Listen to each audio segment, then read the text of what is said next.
Good morning, my Teaserking family. Sorry, a little bit. Well, the professor's never late, but I'm normally try to get on by 11:30. I had to watch some. I had to watch. I was watching a YouTube video on comex, and I wanted to get it so I could explain it. And I took.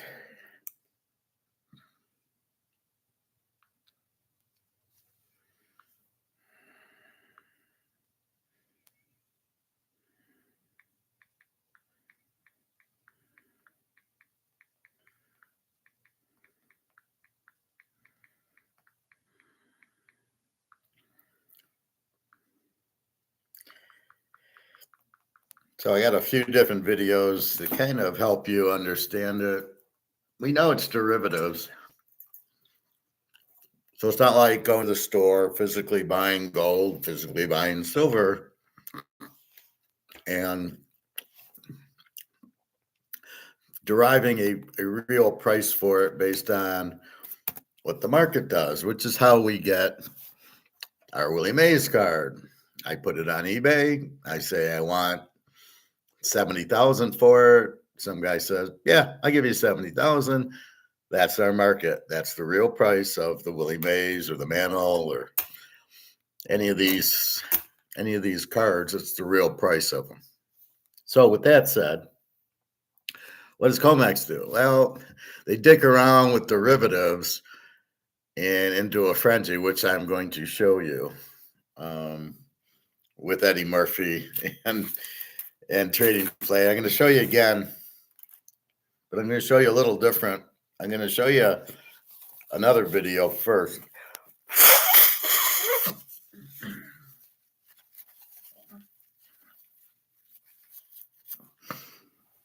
And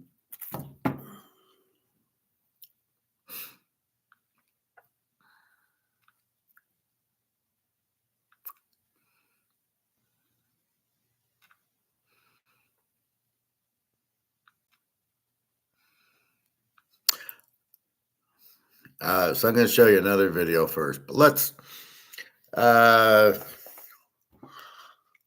get into sports first, and we'll come back to Comex. All right. So we've got the NCAA's Final Four, 2 picks. I gave them yesterday. We'll go repeat them. We've got Auburn, Florida. We've got Florida minus 2.5, 159.5. We got Duke down to 4.5, 136.5. We like the over in the Florida Auburn game, as Florida generally gets in the 90s and have already beaten Auburn. Auburn doesn't show me that great defense, not against this Florida offense. So we're going over 159.5 with Florida. I think Florida minus 2.5 is probably good also, but the bet's going to be go over 159 based on Florida getting 90 points. You get 70 from Auburn's 160, and that's, I think, easy to do here. Game 2, Houston Duke. Again, I'm going to go under with Houston. It's 136.5. It was 135.5. Profit. Hello. Good morning. So I'm going to go under 136 because Houston's got this killer defense. And with 2 minutes left in the game, last week it was 50-40. So they will hold Duke down.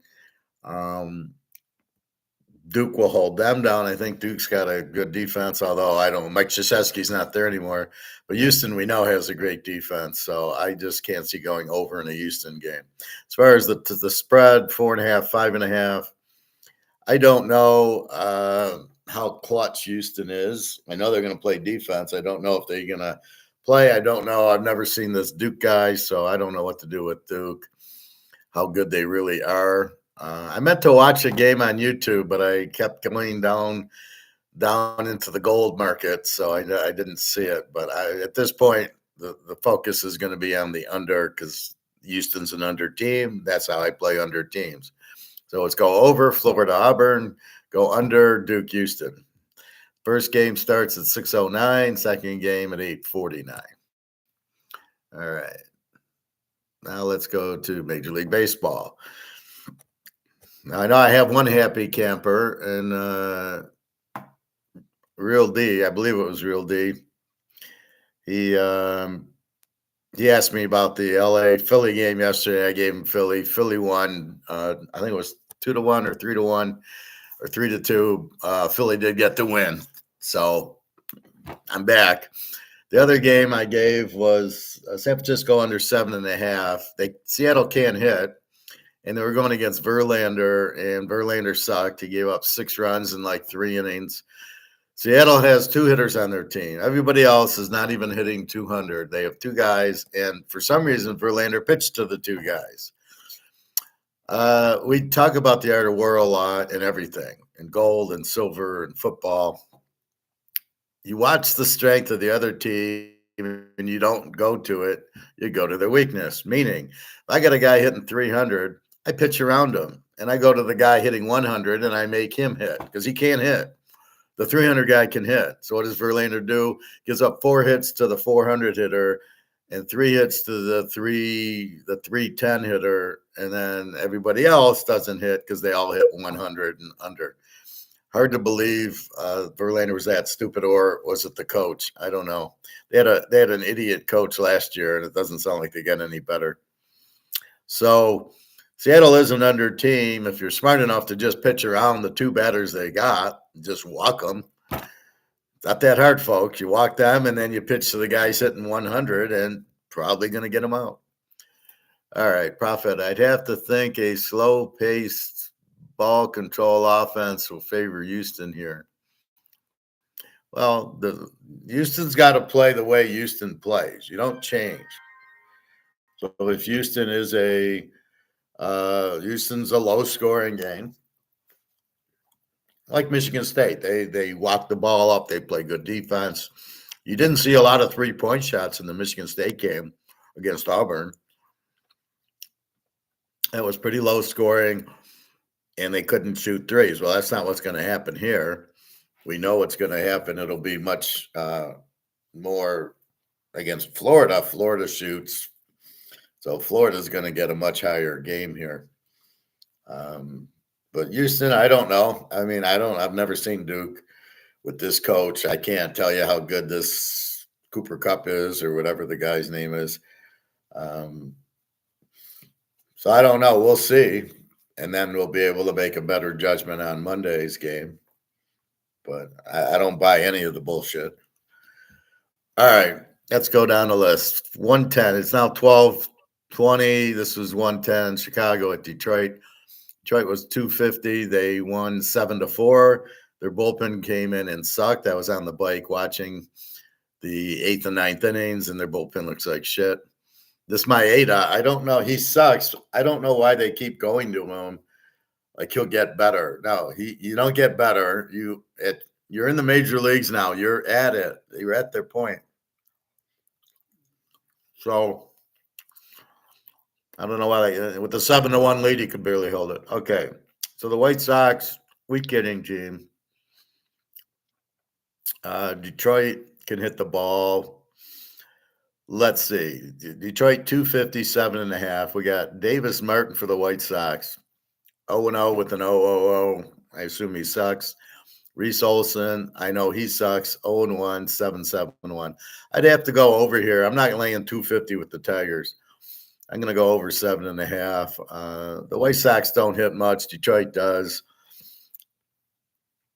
Maybe, but I'm not laying 250 with the Tigers. That's never going to happen. Next game, Houston, Minnesota. Again, we have to figure out the teams. Houston 3-4, Minnesota 2-5. Minnesota has some players. The White Sox are bad. Detroit's bad. Cleveland's probably the best team in that division. Houston, I don't know how good they are. Is Altuve still there? Spencer Spaghetti 1-0 with a 1.50. We bet him a lot last year. He was bad at first, then he got better. Bailey Obert, he sucks. 0-1 with the 27 ERA. But I don't know how strong Houston is. This would be a Houston play, especially as a dog. Bailey over. I don't know, but I don't know how strong because they lost Bregman. But Houston always seems to draft well and have a lot of good players. I'm going to go Houston here over Minnesota. San Diego plays Cubbies. At least one team we can actually call San Diego, who's actually San Diego, unlike the Chargers. The Cubbies minus 120 and 70. We got Nick Pivetta 1-0 with an 0-0-0 for San Diego. So he has pitched one. He's pretty good. Matthew Boyd, who used to play for the Tigers, 0-0 with an 0-0-0. He's not too good. I like San Diego here as a dog. I mean, Chicago's 120, although you probably lay 110 with the San Diego, as fixed as these lines are. Over under a 7. Yeah, it's probably a San Diego play. The Yanks in Pittsburgh. Yanks killed them yesterday. Yanks are minus 155 and 10. Marcus Stroman 0-0 with the 5.79. Bailey Falter 0-0 with the 3-0. Stroman I heard of. Falter I haven't. Over under a 10. Jesus. Pitt, their only pitchers is Scanes, as we know. It ain't Scanes today. Stroman. Yeah, I guess you go over 10 in the game. I don't know if we trust. You can bet on a pitcher with the 5.79 ERA. That's another thing. So I think over 10. Again, these are very half-unit bets until we get a little further in with more details. The Dodgers and Phillies. Now, we had this game. We did pick Philly to win yesterday. They got the W. The Dodgers are favored again, minus 110, 8.5. We got Mr. Fuji 0-0 with the 5.79 against Aaron Nola, 0-1 with an 8.44. This is an over under 8.5. 5-star, go over. Let me write it down so I don't forget. So we're gonna go over LA over 8.5. That's our play for today. Philly can hit, as we know. Nola 8.44 ERA. This Dodger pitcher is terrible. He's the guy that didn't they sign him for a lot of money from Japan, and he needs to stay in Japan. I'd be careful signing these foreigners, these Japanese, Chinese, Latin Americans. They can't handle pressure, especially the Orientals. They are terrible with pressure. They get too emotional. So I don't think this guy will be any good. Another waste of money. And but I think here you go over. Philly can really hit. Real D. Thank you, Real D. Appreciate it. I'm going right back with them, Real D. This time we're playing them over. Go over 8.5 today. I don't know who this Sasaki is for the Dodgers. Aaron Nola, he's okay. We know the Dodgers can hit. We know they got their first baseman Freeman out. Philly, Bryce Harper, he's going to hit. So there should be scoring, unlike yesterday's. What was it, 3-2 game? I like the scoring here, but you're welcome, Real D. Arizona, Washington, 4:00 game. Arizona 130 and 9. Eduardo Rodriguez for Arizona, 0-0 with a 5.06. Another pig. Mitchell Parker, 1-0 with an 0-0-0 for Washington. Who knows? Washington's 1-6. Arizona 5-3. Doesn't mean anything yet. Let's give it another week before we look at the records. A lot of it's matchup. Since you play the team 3 times, you go 0-3. It's the matchup, and you can't look at the hitters yet because you have no idea. So I don't know what to do with this game. I don't know anything about Arizona, Washington. Let's watch. Baltimore, Kansas City. How bad's Kansas City? How bad's Baltimore? Baltimore is favored 1.5 or minus 105 and 8. Tamaka Saguna. What are the Orientals? All of a sudden, the pitching masters. 0-1 with the 4.50. They all have shitty ERAs. Michael Waka 0-1 with a 2.25. I like Waka. Let's go Kansas City here. Watka's better than Mr. Fuji Jr. here. St. Louis and Boston. Boston 125-9. Andre Palente 1-0 with a 360 against Richard Fitz 0-1 with a 4.50. Go over. Boston over 9 at home. Bregman, whatever. Do they still have JD Martinez? I didn't see him in the box score. Tampa Bay and Texas. Texas 180, 7.5. Ty Bradley 1-0 with a 3.00. Jacob DeGrom, is he any good? 0-0 with an 0.00. Texas likes getting these injured pitchers like Scherzer, now DeGrom. Bradley, 180 and 7.5. Texas is a big favorite. I'm going to leave this game alone. Toronto and the Jets, Mets. The Mets are 137.5 in New York. Chris Bassett 1-0 with a 1.50. Griffin Canning 0-1 with a 3.18. Looks like an under game. I'm going to take Toronto with Bassett over the Mets, Mets. Cincinnati, Milwaukee. Cincinnati. What is this? Minus 102. What is that? Why don't you just make it even? Minus 100. 102-8, which is so Milwaukee's got to be a minus 108 then, right? Cincinnati, Brady Singer 1-0 with an 0.00 against Elvin Rodriguez, 0-1 with a 9. Let's go Cincinnati and lay the 102. Real D, Atlanta Braves off to a slow start. Would you agree? Well, yeah, they're 1-7, although they did win yesterday. You don't know what's going on there. The new players have to adjust. What did they get for Freddie Freeman? Did they pick up some minor leaguers who are now playing? I don't know. And I don't I don't recall that trade or whatever it was. So yeah, they're supposed to be really good this year, but teams go through little slumps, especially starting the year. The managers, it's like the NFL. They don't prepare their team for the first couple of weeks, right? They don't. In the NFL, they don't play them, and then they wonder why they lose their first 3 games, and then they don't make the playoffs, aka Cincinnati. Here Atlanta. I don't know. They're 250 favorites today, 8.5 against Miami. Cal Quantrell from Miami, 0-1 with the 1350. AJ Smith Sawyer, 0-1 with the 4.50. Now, I don't know if either of these teams are hitting. If they are, I would say this is an over at 8.5 with a 13.50 ERA. My guess is to bet Atlanta or to bet it over today. But yeah, I mean, everybody goes through streaks. That's about my whole thesis is. And you just, right now they're cold, but they lost 7 and now they won. A lot of it's matchup. Who did they play? I think they played the Dodgers. Well, that's not going to help you. So we'll see here. But let's see what I think Atlanta, I think it's an over game if they have hitting, which I don't know. The Athletics. So are they Oakland? I'm just going to keep calling them Oakland, even if they're in LA like I do the Raiders. Fuck it. The A's, 3-5, Colorado 1-6. They suck. Oakland's minus 129.5. JP Sears 0-1 with a 2.70 against German Marquez 0-0 with an 0.00. I don't know what you do here. I mean, both teams suck. Probably over. It's in Colorado, 9.5.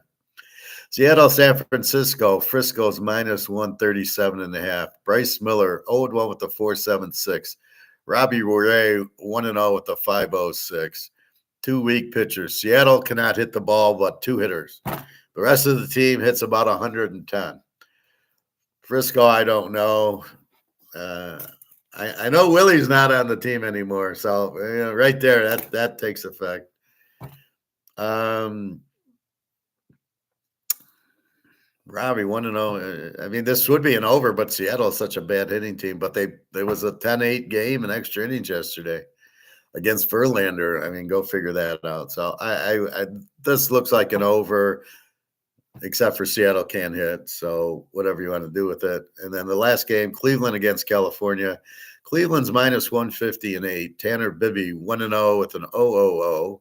Pretty good pitcher. Jake Now it's 0-0 with the 3-0. I have no idea. Yeah, I guess you could probably take Cleveland. Again, none of my picks I'd be betting except for that one, the Dodger over. That would be it. So that's baseball. Again, it's too early. We don't know enough. The new players, the pitchers. I do hate this 5 inning crap. All the managers should be fired who do this 5 inning crap.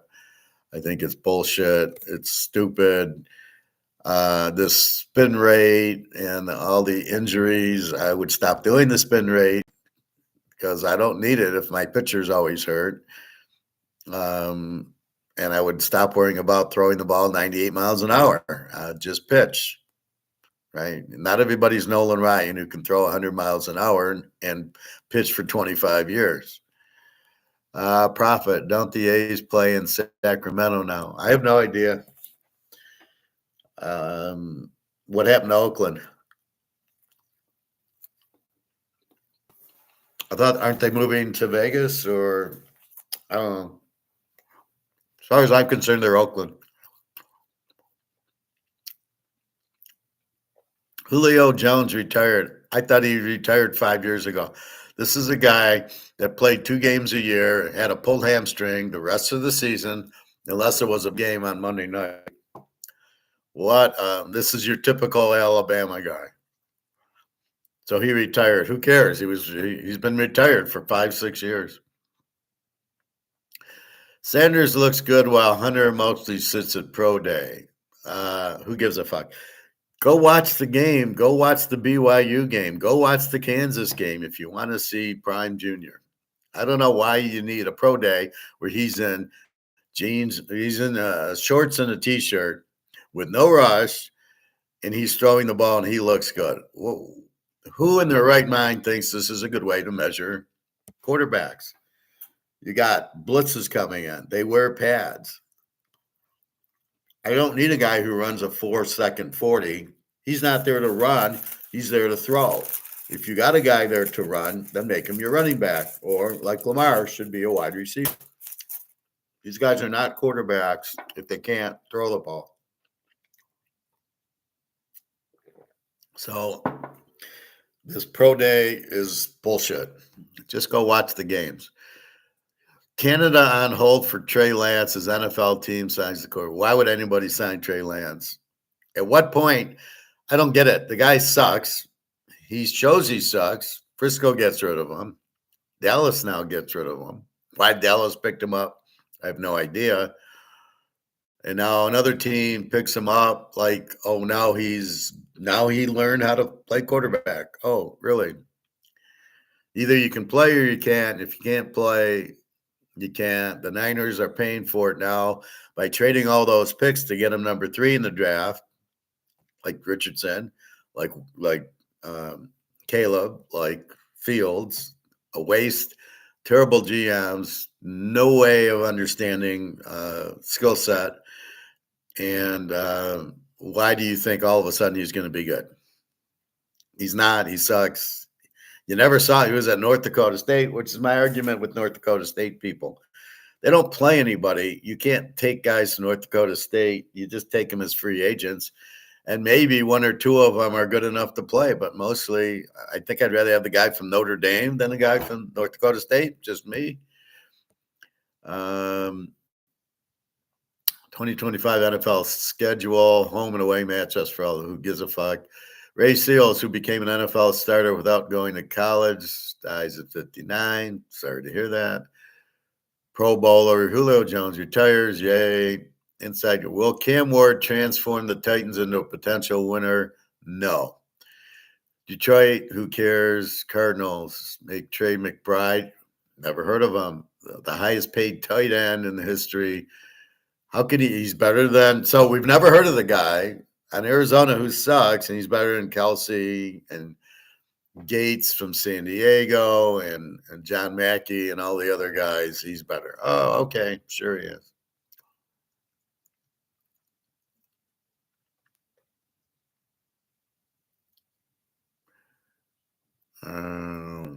Geno Smith's contract shouldn't impact Raiders draft plans. Well, they need a quarterback, so are they still gonna they pay the guy $76 million and now they're gonna draft a quarterback? Because you're not winning with Geno Smith. So you better draft Dylan Gabriel, or you better be drafting the kid in Indiana or the kid from Texas State if you want to win.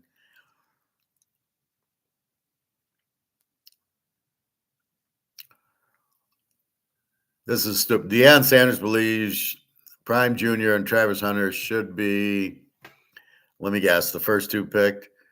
Should be the first two players drafted. Yeah, that means a lot. The coach saying that his players should be drafted. Yeah. Why do I want to hear that? I can't believe it. What do you think he's going to say? And why are you even asking him this question? You can't ask the coach if his players should be drafted. If he says no, nobody will play for him. If he says yes, you can't believe it. What kind of stupid comment is this? All right. Chargers reached a 1-year deal with former Cowboys, 49ers. Oh, with Trey. So he went to San Diego. Has Harbaugh lost his mind? He's worse than J.J. McCartney. Why would San Diego pick up Trey Lance? What are they, nuts? Herbert's okay. And then Stenson Benson's on the Rams. Prime Junior shows accuracy at Colorado Pro Day. Wow, what a great story that is.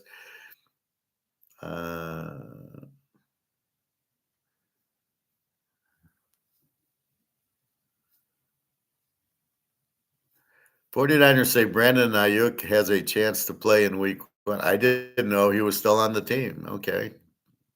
I'll note that. Geno Smith wants to reunite with Coach P. I could understand it from his side of the spectrum.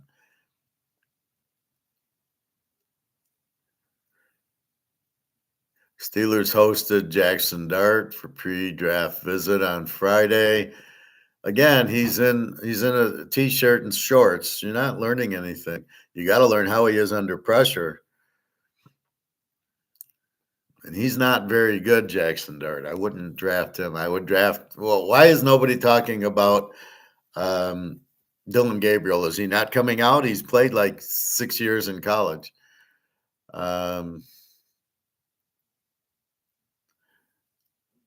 Chiefs agree to deal with defensive whatever. Dan Campbell says if Aaron Glenn can't turn around the Jets, nobody can. No, well, he can't turn it around. He doesn't even know how to coach Aaron Glenn.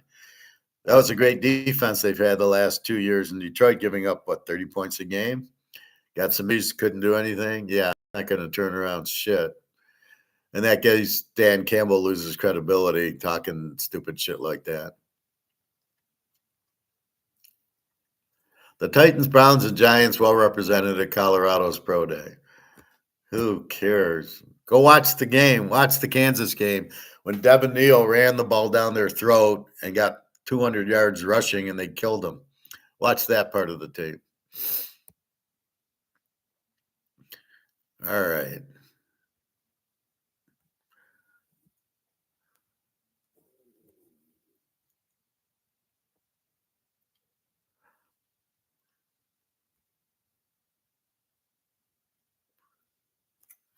All right. So that's football. The draft's coming soon. Whatever. We covered the Major League Baseball. We covered the Final Four. Again, the Final Four: Florida over and Houston under. Again, I don't want to fuck around with Duke laying 5.5, and take Duke. Houston can easily win the game. Normally, I would tease the dog in this game. I don't know if we can do teasers in basketball. You used to be able to do 4-point teasers. I would take Houston to 9.5, or better yet, I'd just go under with the Houston. I would tease that Houston, Florida over, Houston under. I would tease. All right. Let's go to explaining comex.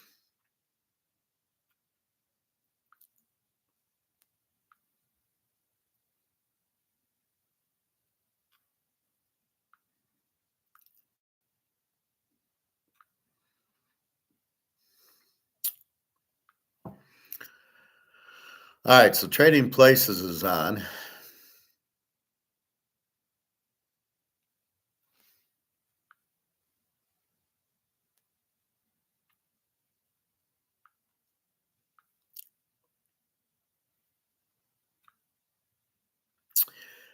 And I have a video on comex. These are moving to Vegas as soon as the new stadium is ready. Well, what's taking so why don't they just play in the football stadium? So they build this really expensive stadium that's really only used for football for 8 games. Here's baseball. Now they got to build a new baseball stadium. So now if I go to Vegas, I got to pay tax on the football and the baseball stadiums. Why isn't the owner paying for the stadiums?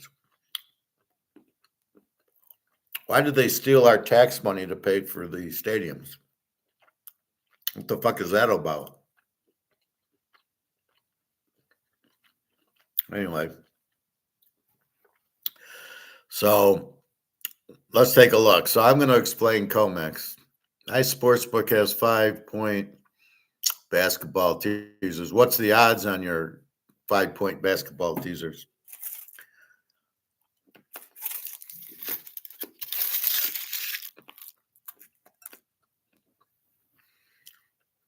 Are they 11 to 10?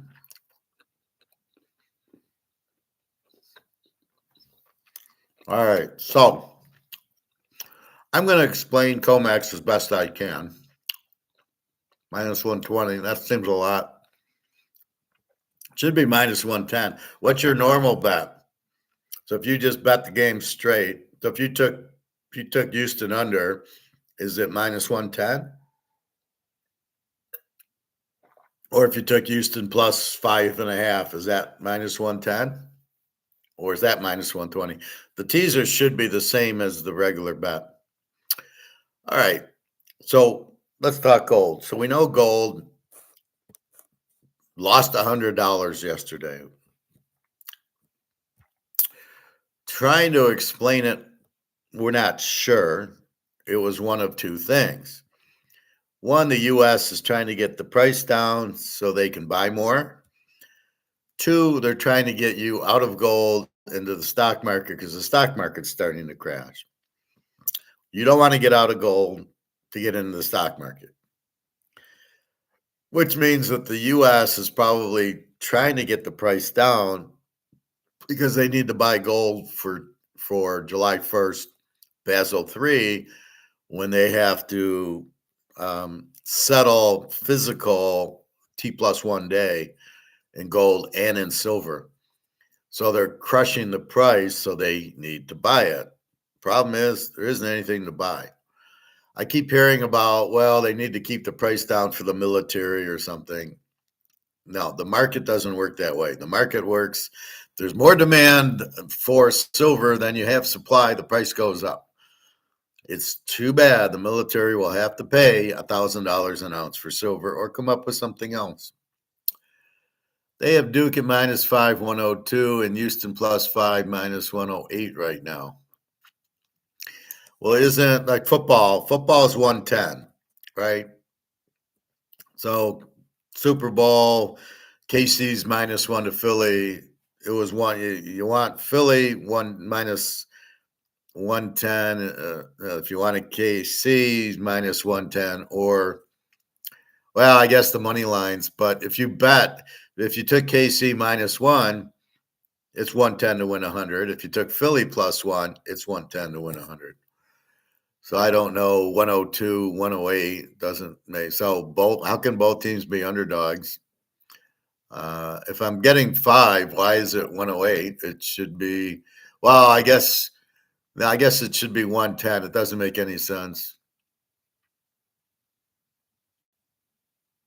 I don't know what a 5-cent line is. All right. So gold goes down. So let's analyze. If it goes down, means it's cheaper to buy because everybody looks at comex as the price. Okay. So if gold went down to 30.37, now I can buy it for 30.37 as opposed to 31.61, as I pointed out Thursday night. So if that's the case, and it's not supply and demand, then I have to see what's going on. So it allows me to buy it cheaper. And the U.S. has to buy a lot of gold. They owe a lot of gold and silver. They owe tons of gold and silver. They've got to come up with physical. That's comex. Comex was not meant to be physical. All right. So first, I'm going to walk you through trading places, and then I'm going to walk you through somebody else's video. He explains it pretty well. Mostly what I'm saying, but we'll get a different flavor of it.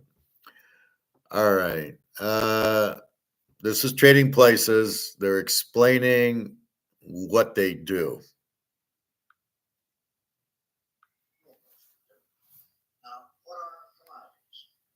Commodities are agricultural products.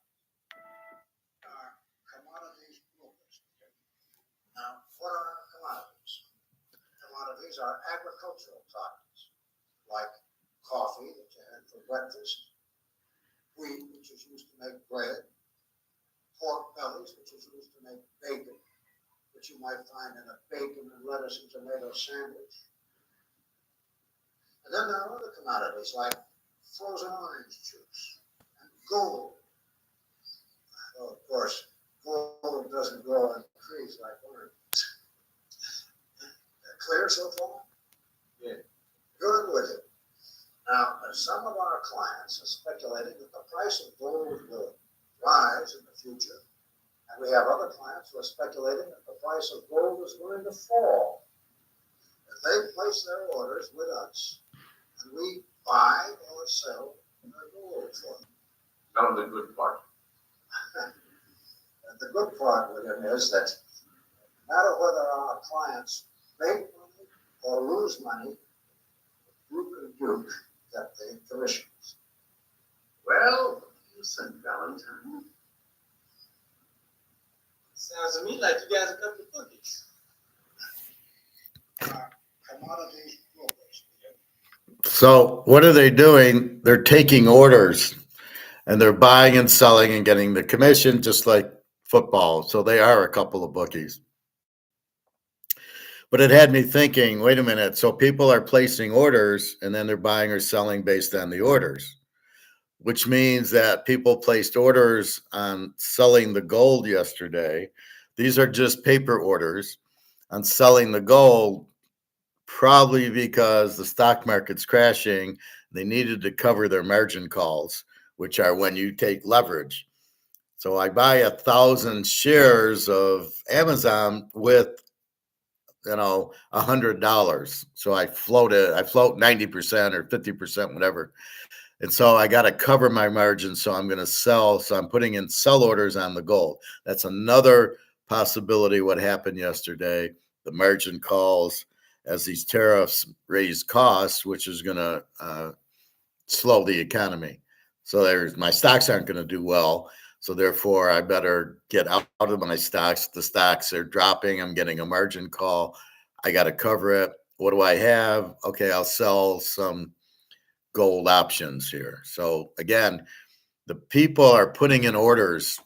So it's not just JP Morgan blindly doing this. It's apparently some orders that are in, but it's all derivatives in the fact, or options in the fact, nobody's taking physical demand. However, now it's changing. Now, when the people are putting their order in, they go, I want to physically get the gold. Now, it's normally the central banks who are doing this. They're putting in the big orders. Could be pension funds, life insurance, could be a lot of big hitters, and they're buying it and they want to take delivery of the gold. So in other words, well, I want 100 tons of gold, but I can't go to my guy's store 2 miles away and buy, tons of gold. He only has a few ounces. So I can't do that. So then I must do what? I must try to buy it either from a mine or from a refiner or from comex. Comex, I got a cheap price. Comex price is the cheapest. So I'm going to shop at Comex. The problem is when I go there, he's out of inventory. But he promises that he's going to pay me. I'll get the inventory in. So I owe you 100 tons of gold. And when I get it, I'll give it to you. Problem is he doesn't get it. He doesn't deliver it. So he's a liar and a cheat. And he's called JP Morgan. So he doesn't deliver it. And this is the problem. So this is why they're behind so far. And so, but people want to take the delivery of the gold. That's what's changed. So now you can see some people putting in orders to buy or sell the gold so they make commission. But now it's a lot of central banks doing it. So they are putting in orders. So let's say Saudi Arabia says, I want 100 tons of gold. And he calls up Eddie Murphy, and Eddie Murphy will put the order in. But as we'll see in this next clip, that it's all paper, right? There's no physical gold. But now the point is they got to settle in gold. They got to get him the gold, and they got to give it to the guy who bought it. That's what's changed. So you can see it's starting with the demand, with a buyer. The customer's calling up, going, "I want, 1,000 ounces of gold." Boom. Or orange juice or coffee. This is how the pricing's set up. So it's a little bit of market, but I don't think they're looking at the market. They say, I want 100 tons of gold. They're not really looking at what the price is in the market. And as you can see, there is no control over the prices. I'm going to show you here. All right, this is at the pit now. This will be 5 minutes, so get comfortable.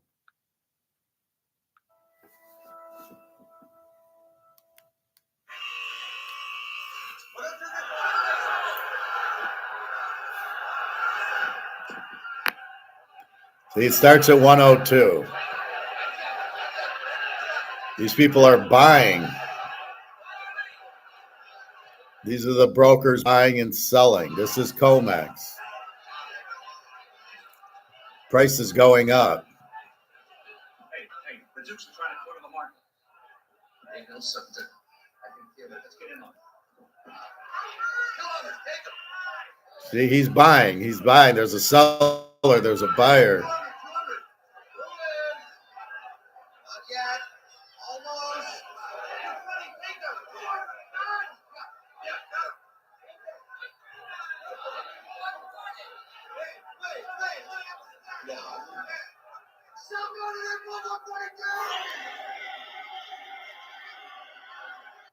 So what did he just say?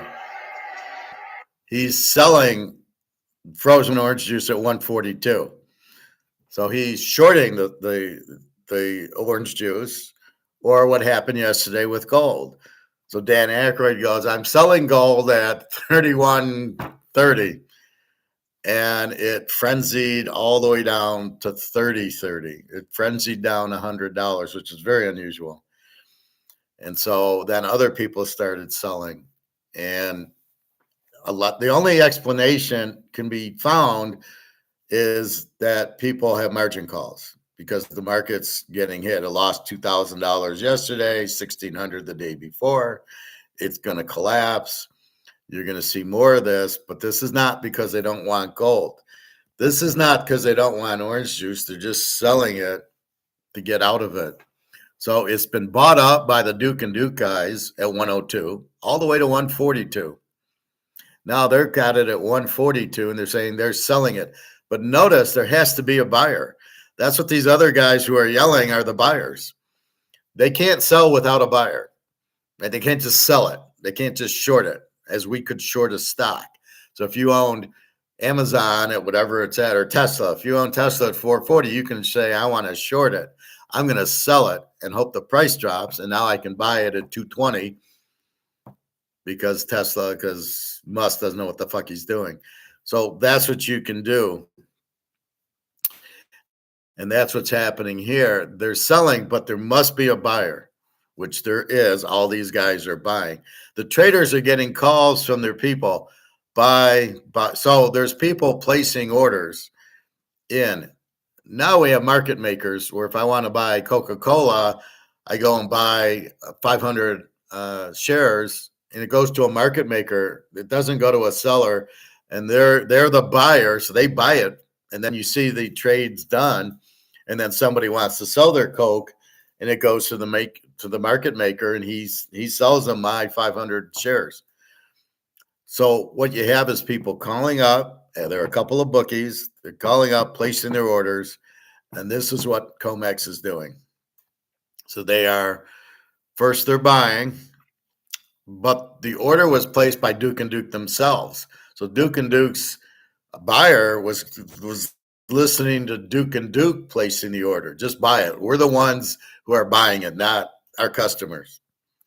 Then it hits 142. Eddie Murphy starts selling at 142. We're selling. So then there needs to be buyers to come in and buy it from them. They can't just sell to nobody. So now all these people are buying it because the frenzy it went from 102 to 142. Everybody's buying it. And then it's emotional and it's a frenzy. And this is what we're going to get in gold. This is what I'm telling you. When you're getting off the Titanic is this frenzy, right? All of a sudden, people will realize their dollars are worthless, as we already realize. We've realized this for the last 4 years, that the dollar's worthless. Therefore, we are getting into the lifeboat, gold and silver. That's your only lifeboat, right? So we're in gold and silver, but we understand to buy physical. We don't want ETFs. We don't want stocks. We don't want futures. We want the real potato. We want the gold and the silver physical into our safe. And so therefore, that's another reason they'll never the government, like in 1930, took the gold. Well, there was a gold standard, so people would have gold, but they never went to the houses. They went to the banks. The banks were the ones they took the gold from. So if you had your money in a safety deposit box, they stole it from you. But they did give you $20 for the ounces.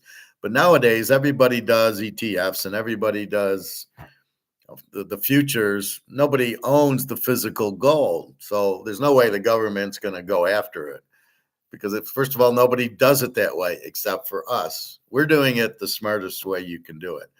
We own the physical. They can't print it. They don't even know we have it. They're not going to take it from us. They do. They go after the ETFs. Or they go after JP Morgan if they have, but they don't have. Nobody really has physical gold in the U.S. So based on buyers, the traders, and that's who's making the big noise, and that's what Dan Aykroyd and Eddie Murphy are traders right now. They're selling, okay? And all these people, without the buyers, they can't sell. So if he says, I'm selling 142 and nobody buys, you can't sell it. But because the frenzy is to buy, now later they're going to buy it back at a cheaper price because, again, I buy low, I sell high. Well, they're already selling at 142, so they want the price to come down. And that's where we'll get into supply and demand in a minute.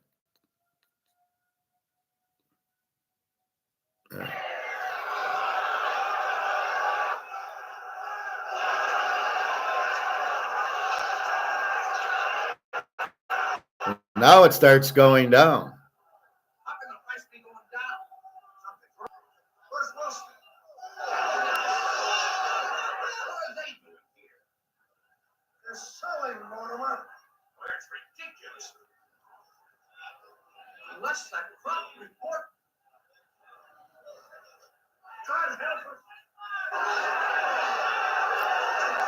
So look at the frenzy. Look at the price go down. Look at the buyers. Why they're buying, I don't know.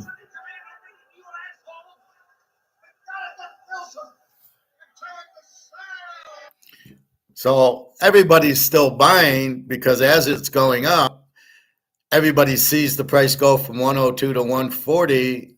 So all these orders, as you see them on the phone, are to buy.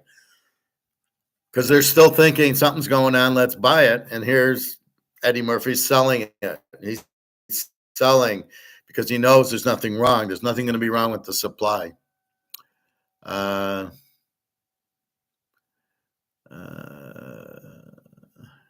Okay. So the orders are coming in to buy. Eddie Murphy knows there's nothing wrong with the crop. So supply will remain solid. So therefore, if supply is good, the price would not go down, would not go up. If supply was hurt by the weather, then the price would go up because there's less oranges. But there's nothing wrong with the weather, so they won't happen. All right. As the price keeps going down,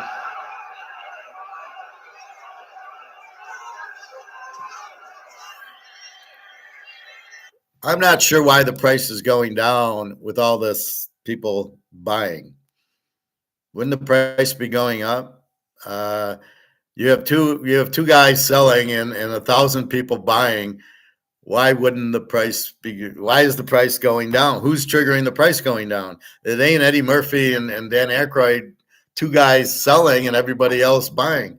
This is a little confusing that the price should be still going up with all the buying.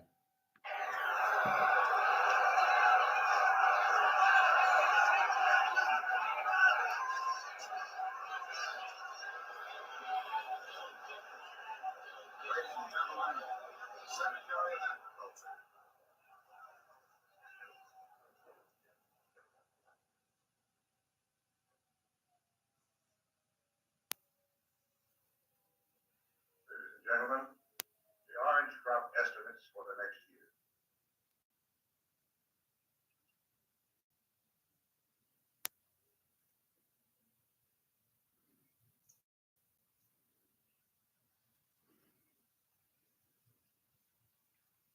After calculating the estimates from various orange producing states, we have concluded the following. The cold winter has apparently not affected the orange harvest. So meaning that supply will stay as it is. In other words, if the weather made it bad, the supply would go down, the price would go up because you have less supply. Unlike the US dollar where the supply keeps going up and only these idiots like Jim Rickard says, oh, that doesn't have it. You can print as much as you want. That's why you can't print as much as you want because the price goes down. Look what's happening here. They're saying, oh yeah, the harvest is fine. And look what's happening. The price is going, it's worthless. It's going down. So now they've been selling at 142, at 130, at 120. Why the price is going down if everybody's buying now? But now that they said this and everything's right, then everybody should be selling and the price will go down. But I don't know why the price went down at 140 because Eddie Murphy was selling. It doesn't make sense. So now the price should be about 160 and now it should be sold because everything's right with the crop. You're not going to have a supply shortage, so therefore everything's regular. It started at 102. It should drop from 102.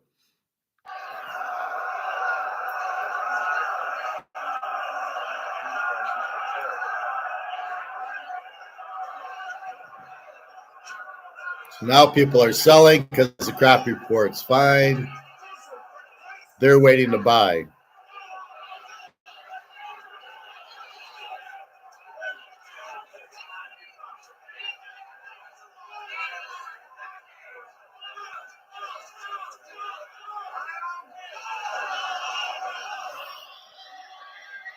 So now people are selling. They need a buyer.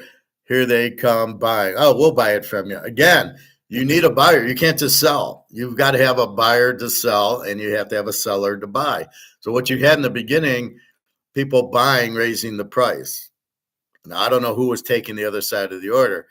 Then at 142, Eddie Murphy goes, okay, well, we're going to sell. So now there's the seller for all the buyers. Now the buyers are selling. So if nobody else was selling, I don't know how the price went up. But apparently there were other sellers. So now it's 142. They go, we're selling. The price goes down. The report comes out. Everything's fine.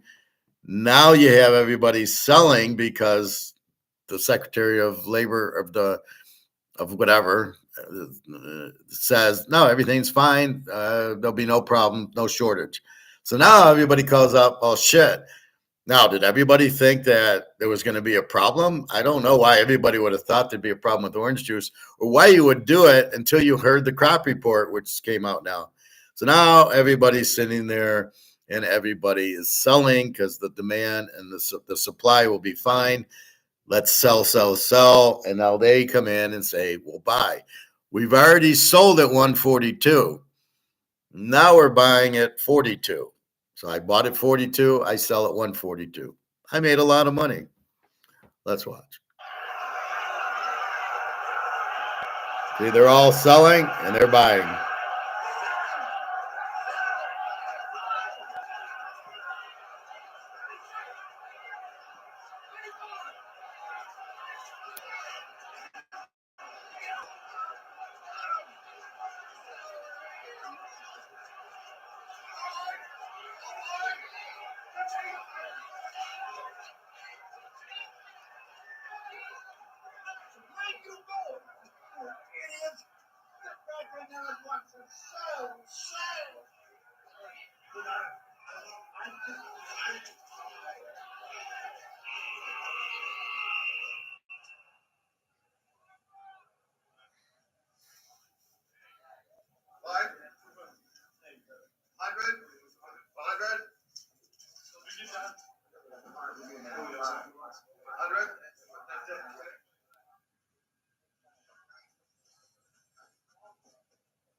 So they bought at 29 and sold at 142.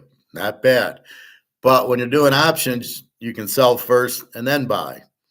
So you don't always buy first and then sell. That's the thing with options. You can short it, which is selling it, and then now they buy it.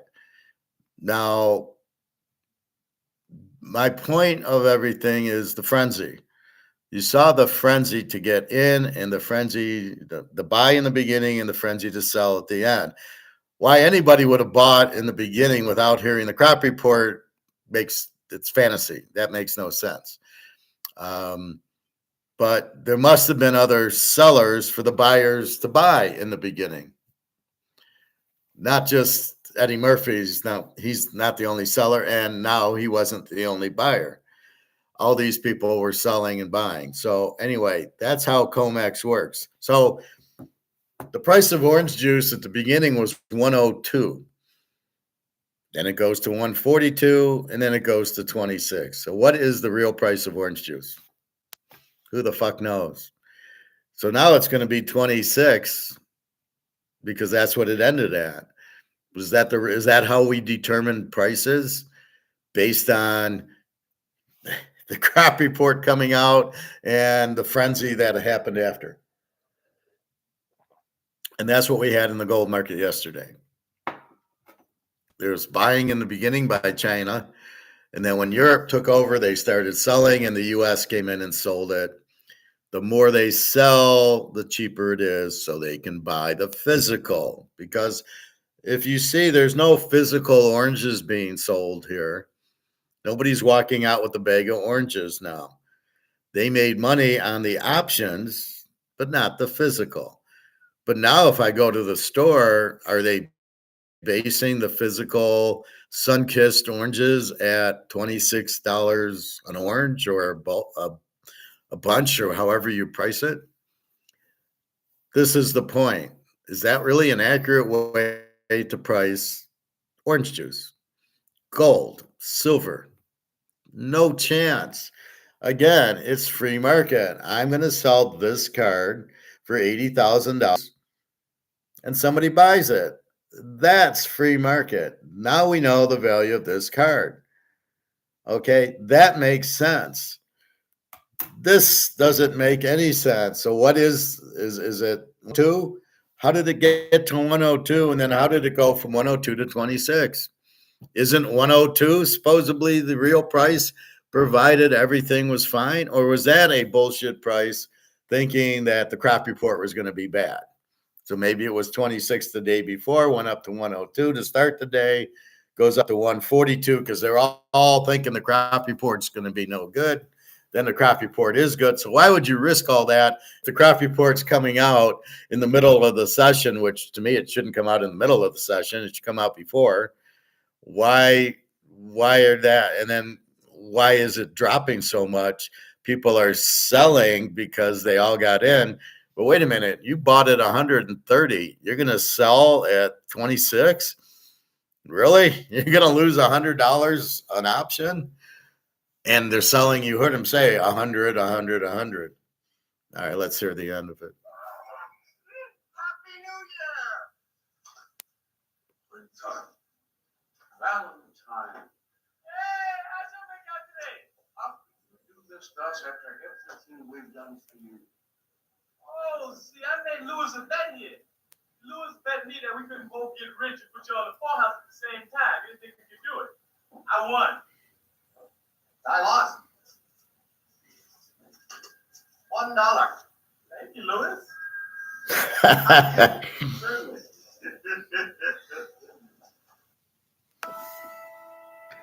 Okay, so that's how it's done.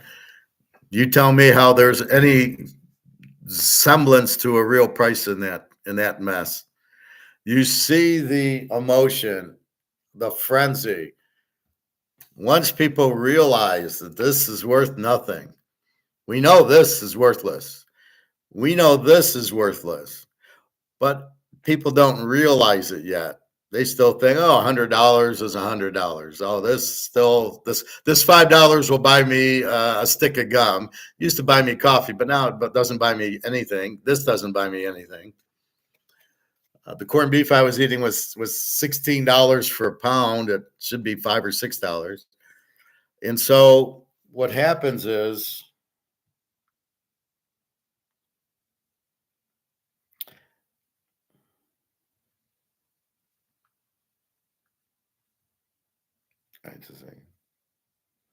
I don't mean to leave you hanging on that.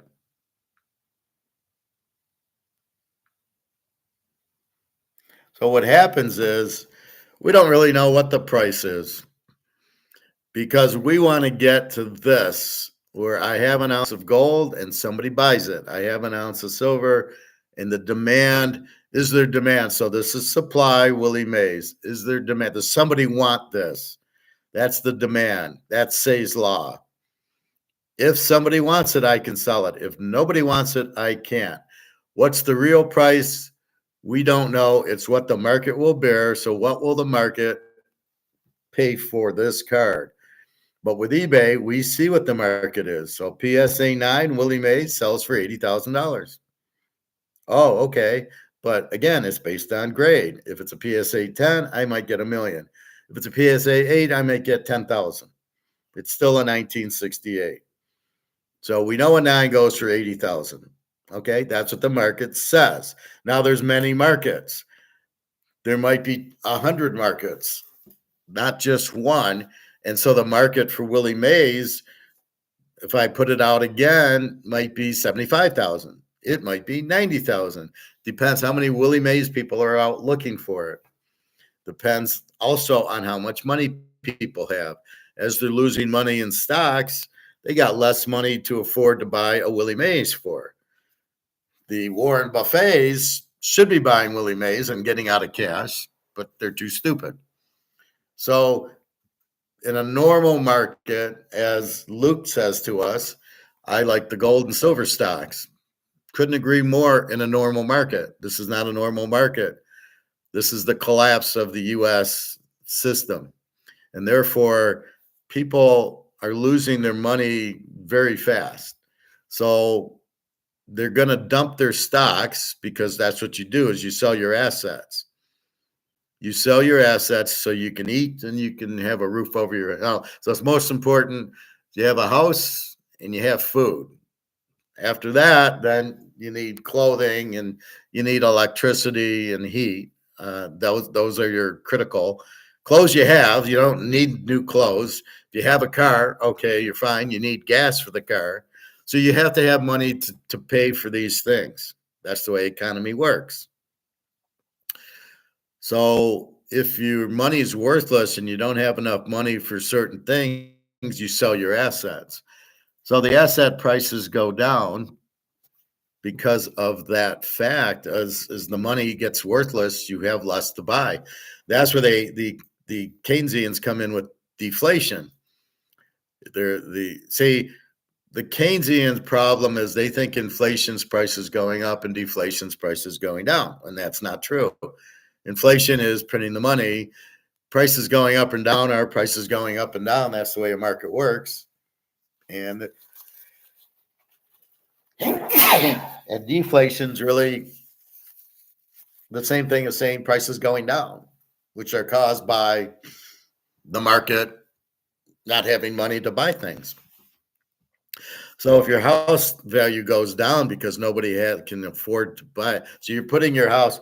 So let's keep it simple. I got the Maze card. I want 80 grand. Nobody buys it because they can't afford the 80 grand, or there's no demand. They need money to eat. What happens? The price goes to 70,000. Okay. And Warren Buffett's waiting for this to go to 10,000. Then he's going to buy it because he's a smart guy. But that's why the value of this card goes down is people don't have the money. So the demand drops for the card at 80,000, even though we know that's what it's worth. And then if I have the card, it depends. Why am I selling it? If I'm just selling it for the hell of it, I'm going to take 80 grand because that's what it goes for. If I need the money and I have to sell it, it's an asset, then I might take 20,000 for it. Although I'd still probably limit it like 30 or 40 and sell another card, maybe I'll sell this card, this American League Bomber card with Mantle and K-Line and Cash and Maris instead. All right, I'll take 10 grand for this. I'm not selling Willie Mays at 10 grand. That ain't going to happen. So it depends what you need, but that's why the values go down is because it's all about a market. It's all about, is there demand for the product? Do we have a demand? Just like the college basketball, Duke's 5.5. Is there demand for that? Oh, the spread went down to 5. Prophet saying what? Florida 2.5 and Auburn 2.5. They're using 6-cent line. Never heard of this stuff, but Duke is at 5 at 102. Houston plus 5. There's demand. If the demand comes in for Houston, the line goes down to 4.5 or 4 or 3.5 or 3. Again, you're selling Duke and you're buying Houston, or you're selling Houston buying Duke. The demand determines the line. So in this is what's happening. You've got the card. Deflation is simply there's no market for it, or the demand's gone down because they don't have the money to buy it. That does not mean that the house is not worth as much, or the Mantle card or the Maze card is not worth as much. There just is less of a market. The people doing the buying, there's far less of them, and they need the money for food. It doesn't necessarily, as Rutgers is trying to say, oh, the values are down. No, they're not down. There's just nobody in the market to buy it at this time because their money's going elsewhere. So you have to be smart enough to know, no, Maze is still worth 80 grand. I just don't have buyers because they're all buying food and electricity and gas. So therefore, I'm not going to give the card away. So in your house, it's 500,000, and then the value goes down to 400 because there's nobody there to buy it. Well, I'm still marking it at 500. I'll wait till the demand comes up. I know why nobody's buying it, because they don't have the money to buy it. So I'll just wait for that. Or I'll wait for gold to come out, and I want to get paid in gold, which goes to Luke. I tell Luke, you're going to buy a house with 2 ounces of gold. Well, if I got my house worth 500 grand and the price is dropping because there's no market, right? So if there's no market for this goes down to 50, 40, 30,000 because nobody's going to buy it because there's no market for it. Sorry, I wish I could, but I can't. I can't afford it. I need my money for elsewhere, or you get guys like Warren Buffett and Bill Gates and these rich guys who have a lot of money and they're trying to take advantage of that and tell them to fuck off. So the value goes in the market. It's just the demand isn't there. Does the Maze card really not worth 80 grand anymore? No, it's still worth 80 grand or whatever. Again, in US dollars that are heavily monopoly money. So that's what happens. And so it's really not like they're trying to say deflation. There's no such thing as deflation. It's the market saying, I can't afford the card, and all the buyers need to put food on the table and do that. So, okay, I'm down to my asset. My last asset's my house. So I need to sell my house. That's what Warren Buffet's waiting for. He's a real son of a bitch. Well, it's 500 grand. I'll buy it for 50,000. And you need the money, and I'm gonna screw you. This is your Warren Buffet, fucking motherfucker. So then you have people like that should all be thrown in jail. So then you have, as the prices, so as there's no demand, now it's up to the guy selling. Do I need to sell the house, so I will take 300,000 for it, or do I say fuck it and my house value went down, but I don't care. I don't need to sell it. I need a place to live, so therefore I don't sell it. So with that in mind, that's what you do. So if I need to sell the Maze, if I have to sell it, I might take 10 or 20 grand. If I don't need to sell it, I don't sell it because I know it's worth 80 for 20 grand. So in Luke's case, the guy who needs to sell his house, so he's got a nice house, 500 grand, no buyers, but he needs to sell it. 400 grand, sorry, nobody's buying. 300 grand, sorry, nobody's buying. Plus the interest rates are now going up because of the massive inflation, which is not prices, it's money printing. So many idiots thinking that inflation is prices and therefore deflation is prices going down. They're living in a fantasy. The inflation is not prices, and the deflation isn't prices coming down. I don't know what they're living in a different world that doesn't exist. It's fairyland. That's not anything what inflation or deflation is, but yet they'll say it's prices. So my point to Luke is, so the guy who has to sell his house, interest rates go up because inflation. So therefore, the prices are 500,000, no takers, 400,000. High interest rates, 300,000. No takers, 200,000. But the guy has to sell his house. So he's like, whatever I can get, I'll get. Luke, on the other hand, has his gold, and the gold price is doing what? The frenzy that we just saw is going into gold, and they're all going after it. I'll pay more. I'll pay 3,500. I'll pay 4,000 for it. I'll pay 5,000. I need gold. I need money, and that's what we're going to see is that frenzy that I just showed you. Only for gold, everybody will be buying. There'll be no sellers.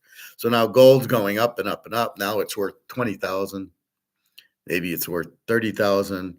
Luke wants the house. The guy now selling the house is sitting there going, okay, I'm going to sell the house at, geez, I wanted 500 grand. I can't get it, 400, 300, 200 grand. But then you get an offer of maybe let's say 3 ounces of gold, and gold you see is going up, and now it's 40,000 an ounce. He goes, shit, I can get 3 ounces of gold for the house. That's real money going up. So this is where I tell Luke, you can probably buy a house for 2 or 3 ounces of gold, because as the value of his house is going down and the interest rate's the kicker, but we're not going to deal with interest rates. We're going to have the gold. So I'm just going to buy it straight out. Here's 3 ounces of gold. 40,000 an ounce is 120,000. But your house that's 500,000 is priced in monopoly money. So we take it out of monopoly money into real gold, and it's worth 3 ounces. Let's call it 3 ounces of gold. So now I'm Luke. I go, well, I got 3 ounces of gold for your house. There's no mortgage. There's no interest rates to worry about. Here's your 3 ounces of gold. The guy needed the money. He now gets 3 ounces of real gold, real money. He can feed his family and just pay everything. What he needed. He needed to sell the house for money. Now he's got real money that only goes up, doesn't go down. So that's how Luke buys the house for 3 ounces of gold, because the house really isn't worth 500,000 only in monopoly money. But it depends on the seller. Does the seller need the money? I gotta eat, So if I need the money, I'll take 10 or 20 grand. I'll try 80, but I probably won't get 80. I'll do best offer, and I get somebody saying 25 grand, even though I know it's 80. I need the money. I'll take the 25 grand, and that's the reason the prices are dramatically different, is because I now need to sell it, as opposed to now I don't need to sell it. I've got gold. I can sell it, but I'm only going to sell it if I get 80 grand. Obviously, first I got to get it graded. So only if I just need, if I need the money and I need to sell it, that's when you're going to pick up a house for 2 ounces of gold. Even though it was worth 500,000, because there's now a 10% interest rate attached to the mortgage, nobody can afford. So nobody can afford 500, because then the interest is going to kill you. So they're going to need to buy it with gold, because with gold, they then won't have interest rate. They're going to pay for it. So that's kind of how the market works and what deflation is. It's people needing the money. So everything changes now.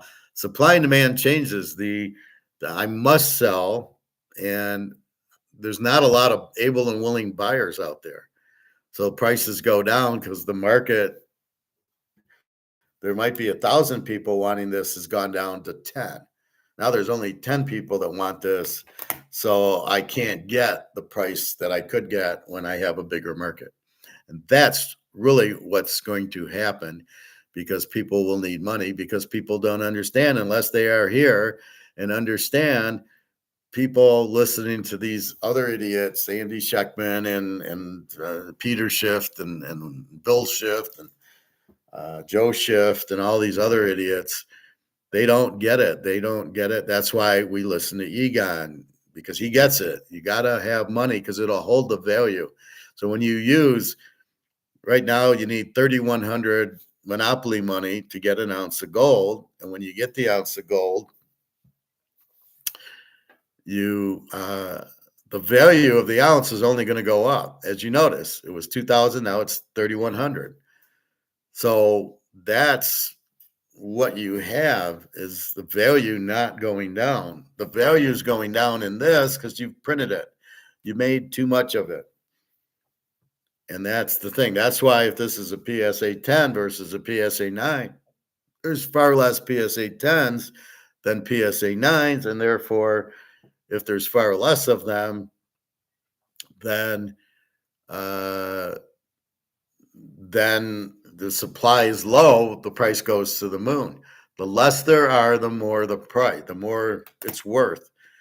Well, wait a minute. If we have 150 trillion of these, probably isn't worth anything. Exactly. Same with this. Same with British pound. Same with yen. Same with yuan. Same with the ruble. They printed it to death because they got to pay for what? Their military. They got to pay for their pensions and Social Security. They got to pay their interest on their debt because they're all spending more than they make. So we're in a situation where there are a bunch of morons, idiots, running the government's finances. How they get there is beyond me, but they get there, and they're all Keynesians, and they all think, well, we'll just keep printing. Not a problem. We'll just keep printing. And that's what they're doing. And now they got to realize they got to pay interest on that. And you can't just keep printing, because, as you see, if there's less of something, it's worth more than if there's more of something.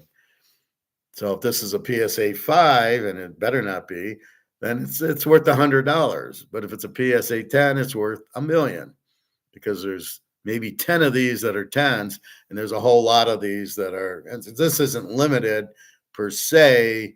In 1968, Topps made a ton of them, but what is limited is now PSA 10s and PSA 9s. There's not a lot of them because everybody put them in their spokes on the bikes and ruined the cart.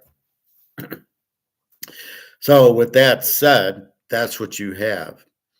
And what we're banking on is that frenzy scene in trading places where everybody's screaming, "Oh, I'll buy it. I'm selling it at 142. I'll buy it. I'll buy it. I'll buy it."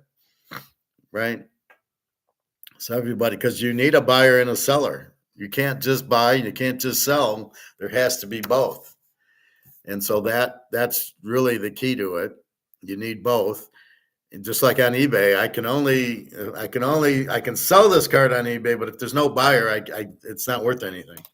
So you got to hope there's a buyer. Well, there is. It's Willie Mays. It's Mickey Mantle. That's why we buy Mickey Mantle and Willie Mays, because we know they're highly demanded. That's the key to buying sports cards. Highly demanded. Nick wants to buy Joe Burrow. Is there demand for Joe Burrow? He was great in college, but he hasn't won the Super Bowl. Then he goes into Dan Fouts and Dan Marino, who really doesn't have a demand now because they didn't win Super Bowls. Great quarterbacks didn't win a Super Bowl. So that's what I warn him about. Be careful buying Joe Burrow, because wait till he wins a Super Bowl or two. Then you can buy it. Look at Lamar. His card's worth nothing. Josh Allen, no. But Mahomes, yes. He's won the Super Bowl. So that's what we're looking at. All right. Now I'm going to get to phase two, which is, so what happened yesterday? Eddie Murphy and Dan Aykroyd are selling the gold options, and there was no buyers. And there was all sellers. Everybody's selling the gold because they needed money, not because they didn't want the gold. It's they had the gold because it's been running up, but the customers now are panicking. The stock market's crashing because of the tariffs, and they need money. So they're selling the asset they have, which is the gold futures, gold options. That's what they have. So they're selling it to get money so they can pay their rent and food and everything else. That's what happened. So you had the frenzy. Now I think China will be buying feverishly on Sunday, and we'll see how long this little fiasco takes. And once it ends, then we're going to see gold go to 4,000, and then gold goes to 10, because people are realizing this is gold. This is gold. So they're realizing all these other cards are worthless. This is what I want to get into, is to the gold. I want to get into the gold. And that's why they're buying this. That's why the price goes up. So they're buying gold because it's real money. And that's what they want. So that's why we keep saying there is no other lifeboat. You cannot hold this anymore because it's worthless, or this because it's worthless. So once we can't hold it anymore, we get out of it, and the only lifeboat is gold and silver. So now we're in a monopoly. The only thing you can buy are gold and silver. So that's the key. All right, let me play this video, and hopefully I don't freeze. I see I'm slowing down, but I think I'm okay.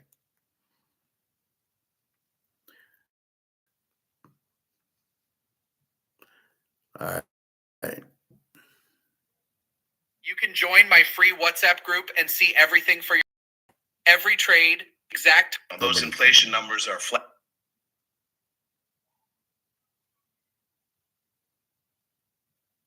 All right. This is Decisively. This event is about to change silver and gold prices forever. Well, we assume they're going up. I don't buy the argument of cost for the military industrial complex. They pay $100 for an O-ring. I don't either. Exactly. All right. Let's go back a little bit. Why they are taking possession, repatriating, and pulling bullion out of Western vaults. It's not paranoia. It's preparation, and the velocity of those actions is only increasing. If you step back and think about this, the Western system led by the United States and its allies, has built a financial house of cards on the back of derivatives, fiat credit creation, and synthetic suppression mechanisms, most notably centered in the COMEX and LBMA. This has worked for a time, but it's always been fragile. And the problem with suppressing the price of something as strategic as silver and gold for decades is that eventually you run out of road. You can only lease, rehypothecate, and resell the same ounce of metal so many times before someone shows up and demands delivery. And that's what we're seeing now. That is the whole ball game. Now, people ask me all the time, Andy, how long can they keep this going? My answer, as long as the world plays along. But here's the key, they're not playing along anymore. India, for example, has imported more silver in the last 5 years than is held in the COMEX and LBMA combined. That's not some fluke. That's strategic. That's deliberate. And it's not just India. Look at China's gold purchases through the Shanghai Gold Exchange. They're off the charts. Look at Turkey. Look at Saudi Arabia. The message is crystal clear. We want physical. We don't want your paper claims, your ETFs, your trust us financial plumbing. We want the metal in hand, on our soil, and away from the Western financial system. So what they're saying is, if I'm running an option, you're giving me a paper mantle. You're saying, yeah, you own one Mickey Mantle 1968, but you're not getting it. You're getting the derivative. And what I'm saying is, no, you go get the physical. You get the card, you hold it in your hand, you put it in your safe. You got the real card. You have it.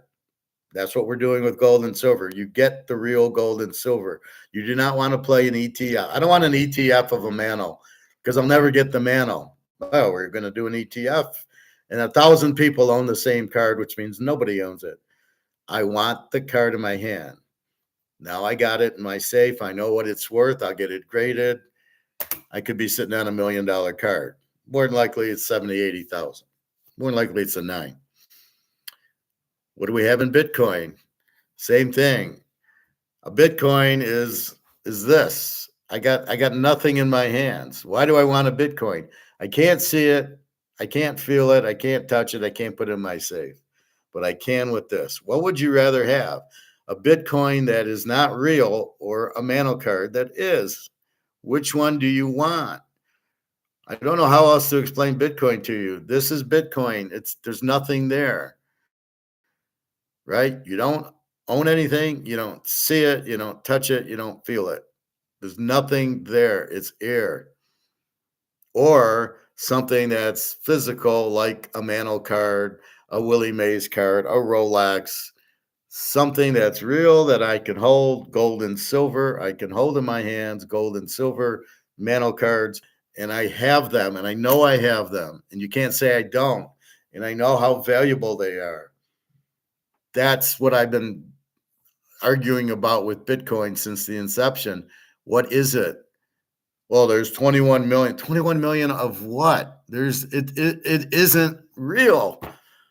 Bitcoin doesn't exist. There's nothing there.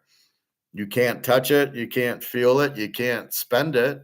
I can't go to Kroger's and use it. And I can't go to a Capitol Grill and use it. Oh, there's a pizza place, every once in a while, there's some pizza shop because the guy wants to collect Bitcoin cheap, but not the grocery stores and not the banks and not anything. I see where you can use Bitcoin to buy gold. I don't know what these people are smoking that they'd rather have Bitcoin than gold. Makes no sense. But Bitcoin's not real. Oh, it's worth 81,000. What is it? It's air. Well, why would I pay 81,000 to own nothing? Who's stupid enough to do that? Well, I buy it because it goes up. What goes up? What are you buying? You're buying air. Why would you buy air? So anyway you want to play Bitcoin, it's a Madoff. It's a scam. It's a Ponzi scheme. You can say it's worth 81,000, and you could only if you cash it in. And if you were to cash it in, I would advise you to buy a bunch of gold or buy this, something real that you hold in your hands that you can, here I am, I have it. Why do you want Bitcoin? Well, if I travel to Europe, I can cash out. I'll have the money. Now, if I took this on the plane, I would not declare it. If I went to customs, I wouldn't declare it. It's just a baseball card. It's worth 2 cents. I'm not declaring that, like I'm not declaring my gold and silver. Now, if I have a gold bar, that's another thing. But if I have 2 ounces of gold, I'm not declaring that. You got to be kidding. Why would you declare it? I don't even know if I'm spending it. I like it to keep me company. Just in case the end of the world happens while I'm in Europe, I at least have some gold that I can have safety. But I'm not, wouldn't it be the purpose of am I going to sell it? No, just to carry it, just like this. I don't declare this, just to carry it. All right. So those are my points between the Bitcoin and that is what's real and what's fantasy. Comex is fantasy. It's paper. You don't own anything. Same as Bitcoin. But you do if you have the mantle card or gold, you have the physical asset. And that's worth a hell of a lot more than this. Bitcoin. Why are people so stupid and believe Bitcoin's real when they can't see it, they can't touch it, they can't feel it? Why do they think it's real? This people need to have their head examined. I mean, well, it's worth 80. How is it worth 80,000? It's really, I mean, I go buy a car. I own the car. I buy a shirt. I got the shirt. I buy mantle. I bought maize.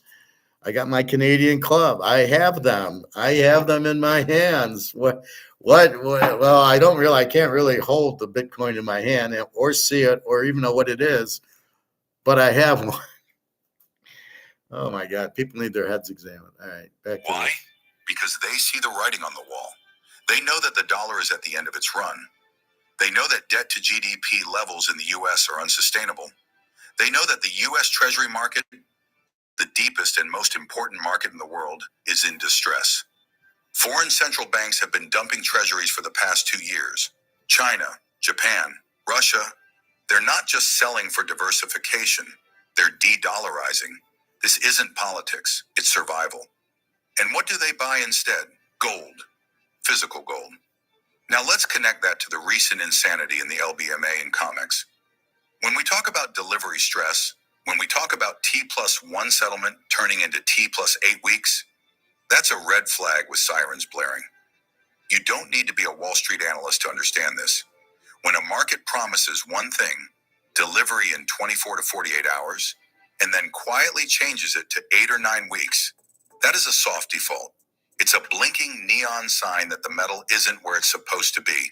And remember, when the LBMA says they have 279 million ounces of silver, only 36 million ounces are actually available for delivery. The rest is already spoken for. It's leased, allocated, or held by ETFs and central banks. That means if just a fraction of spot holders demanded delivery all at once, the whole thing collapses. That's why I've been pounding the table about what's happening behind the curtain. This is not about price anymore. It's about availability. And there's a massive difference. We've seen this game before. In the 1960s, it was the London gold pool.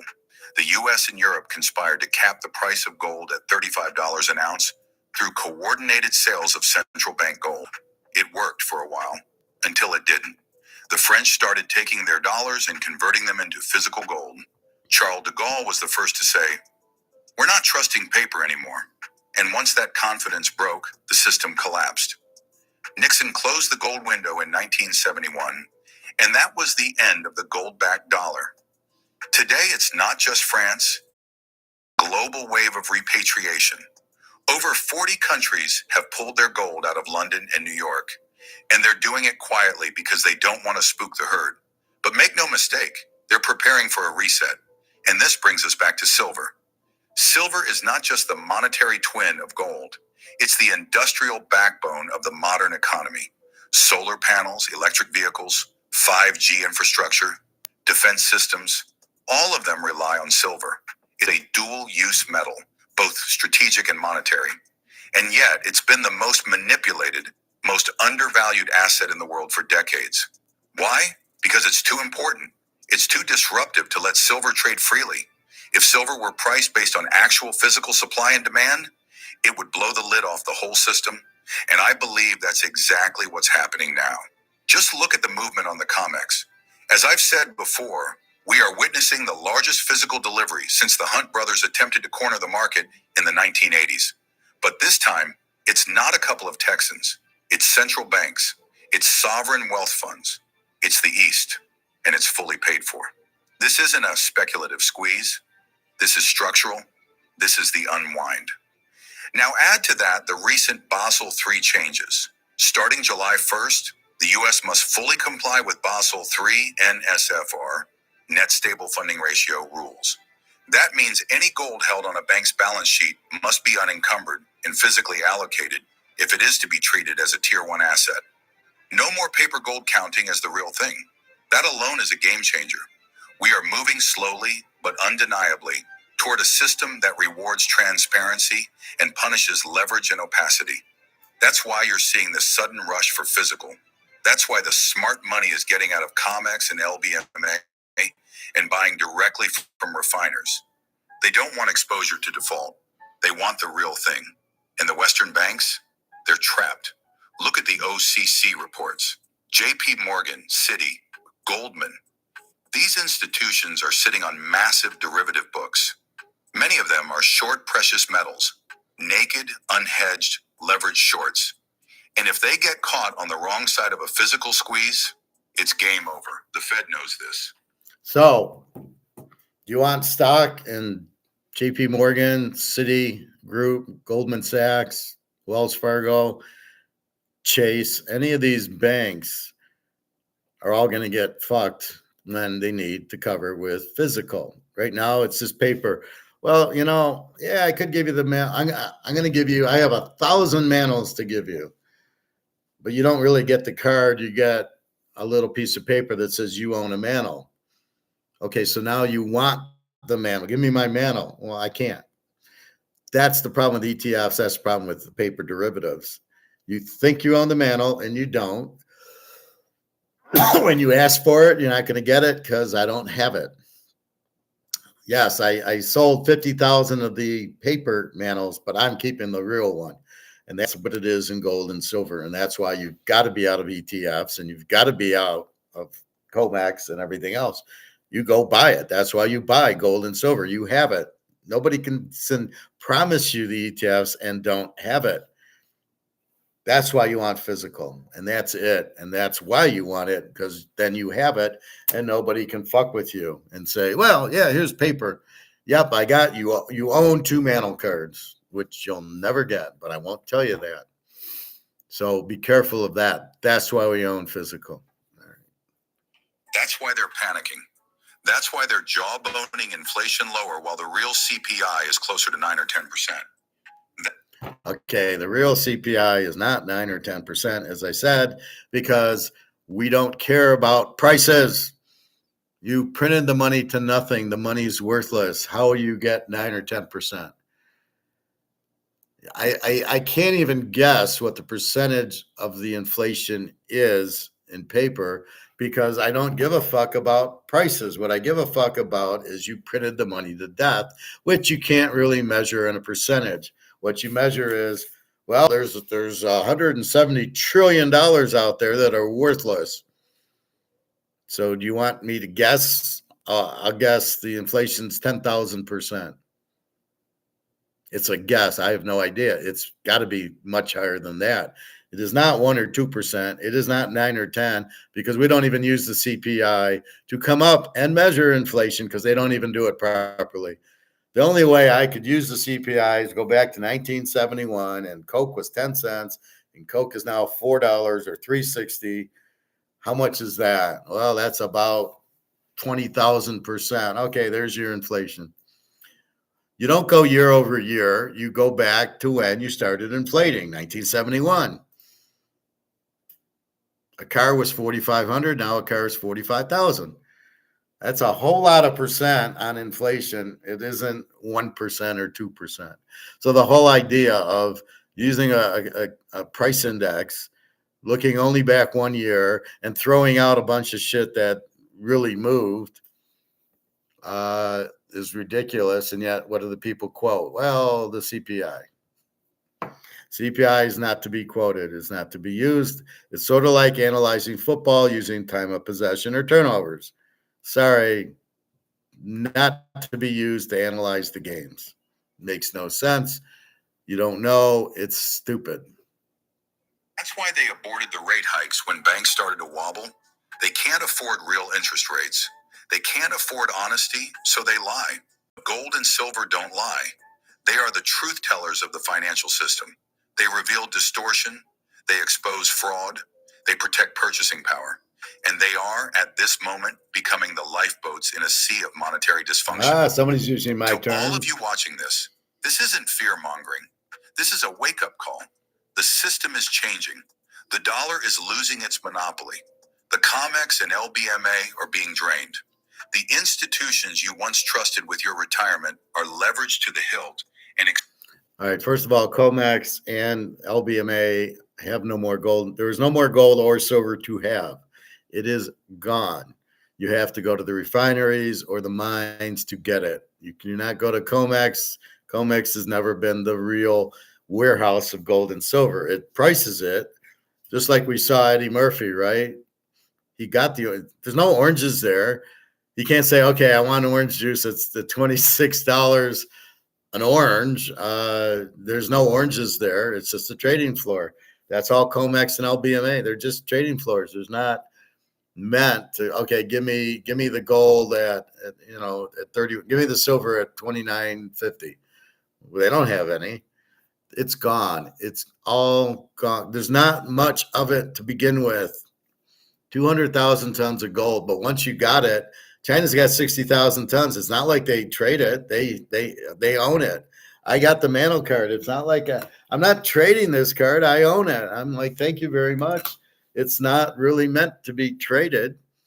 You buy it because it's collecting. That's why I buy gold and silver. I'm collecting gold and silver, and I want a bigger collection. I don't have it's not big enough yet. I want more. I'm greedy. That's where greed is good, because it's a smart greed. You're buying as much gold and silver because you know the dollar's worthless. So I'm greedy, but that's good. That's when greed's good. When you're making a smart decision, greed is good at that point. And that's what we're doing. Buy as much as you can. As long as you have money to pay your bills, the excess money is to be used to buy gold and silver. Or if you want a Mantle card, if you want a Rolex, if you want a Picasso or a Van Gogh. Depends how much money you have. Warren Buffett is not smart. He's not a smart person. He's a Madoff. He's a salesman. He doesn't know what he's talking about. Unfortunately, if he did, he'd be in gold and silver a long time ago, but he doesn't. I love bashing that guy. Exposed to counterparty risk. Gold is your insurance. Silver is your leverage. If you want to protect yourself, not just survive, but potentially thrive, start moving, not tomorrow. Today, reclaim your sovereignty. Take possession. Reduce counterparty risk. Understand that what you don't hold, you don't own. We are witnessing the end of an era and the birth of a new monetary regime. And those who see it coming, who act before the herd, will not only preserve their wealth, but position themselves for generational opportunity.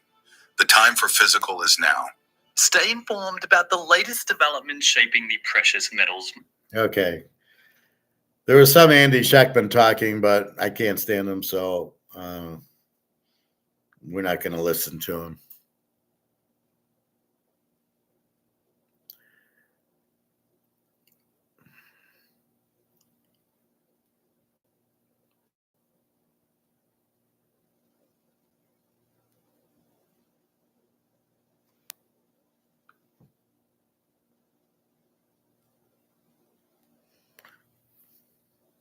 Yeah, we know that.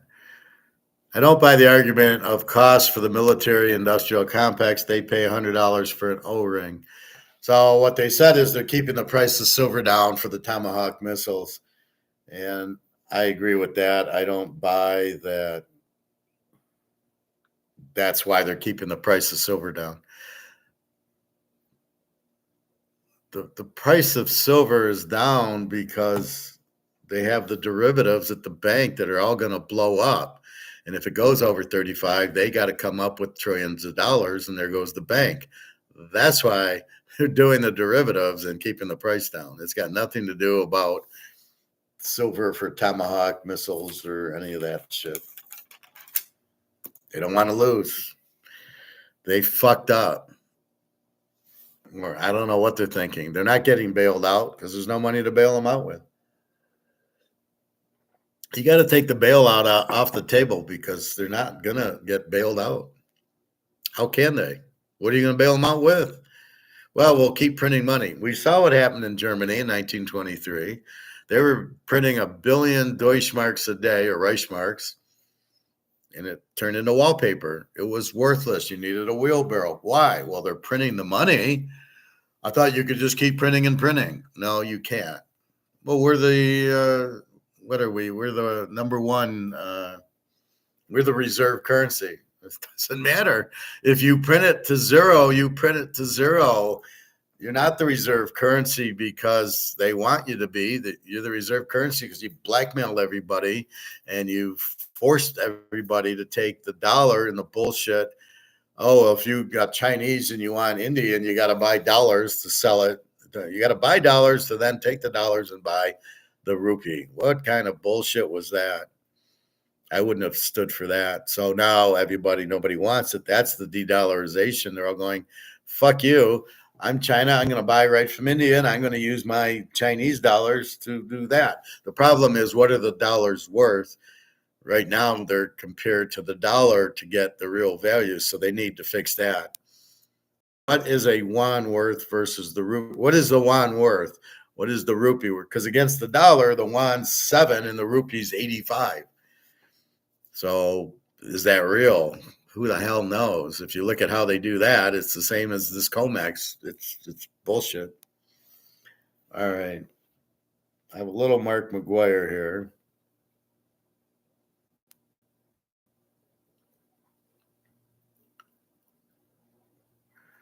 All right, let's see what Mark has to say. Those who are living in the house they paid off are making a huge mistake. There's this wild real estate. Looking at where gold and silver market structures have settled following literally billions of unbacked February gold and silver options and the OCC bets. Remember, we talked about the OCC bets, which are the Office of the Comptroller bets. They're listed, they're a quarterly report, and it shows 5 banks with short gold and silver positions or gold and derivative gold and silver positions. And they all had to be marked. Everything had to be marked to a market price, i.e., you pay up or you lose or you win.